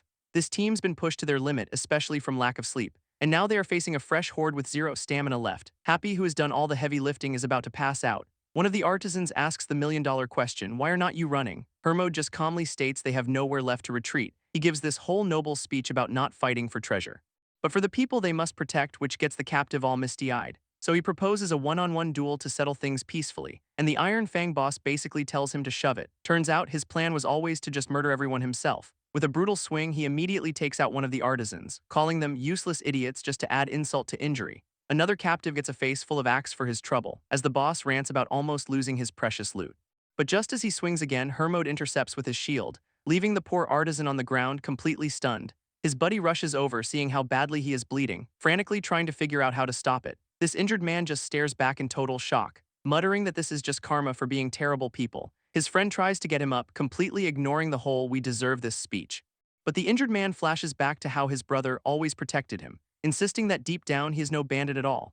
He is a knight, which leaves his buddy absolutely floored, and with that heartfelt confession he just passes out cold. This scene gets real dark real fast. Meanwhile, the Iron Fang boss is having the time of his life, loving a real challenge, as Hermod expertly parries another bandit's sword strike. Then our boy just eats a bag of something right at the boss's face, which connects perfectly, sending the big guy stumbling back. In that opening, the knight artisan grabs the boss in a chokehold, earning himself a very creative insult from the furious bandit leader. This boss breaks free with a vicious headbutt, and another crewmate barely blocks the follow-up axe swing, all while Hermod is busy fending off yet another attack with his shield, leaving the poor artisan to get absolutely stomped on the ground.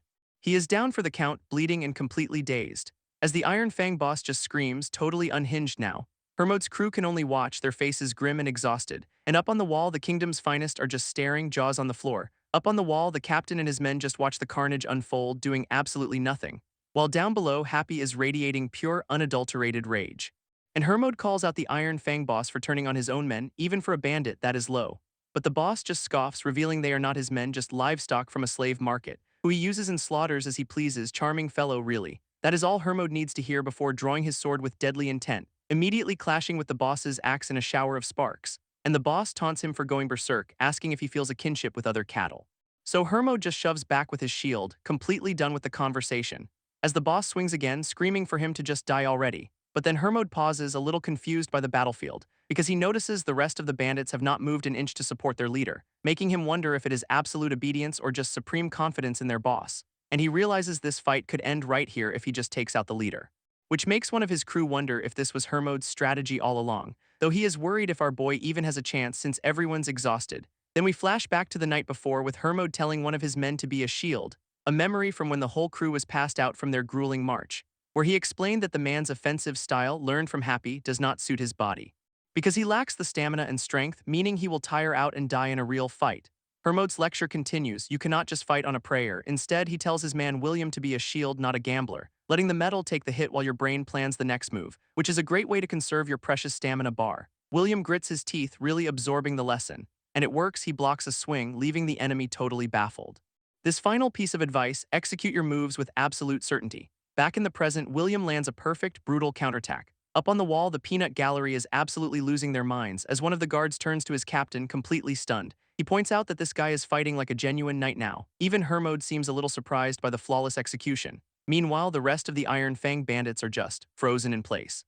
Happy whispers to Hermode, connecting the dots on their weird behavior. Realizing they must have heard the horror stories about her rampage, so Hermode gets it. It is not loyalty, it is not confidence in their boss. It is the beautiful, paralyzing power of absolute terror. He understands Happy basically set up this entire win condition for him. This knight artisan, his job done, walks away from the down boss, and then he just collapses, completely spent but a total hero.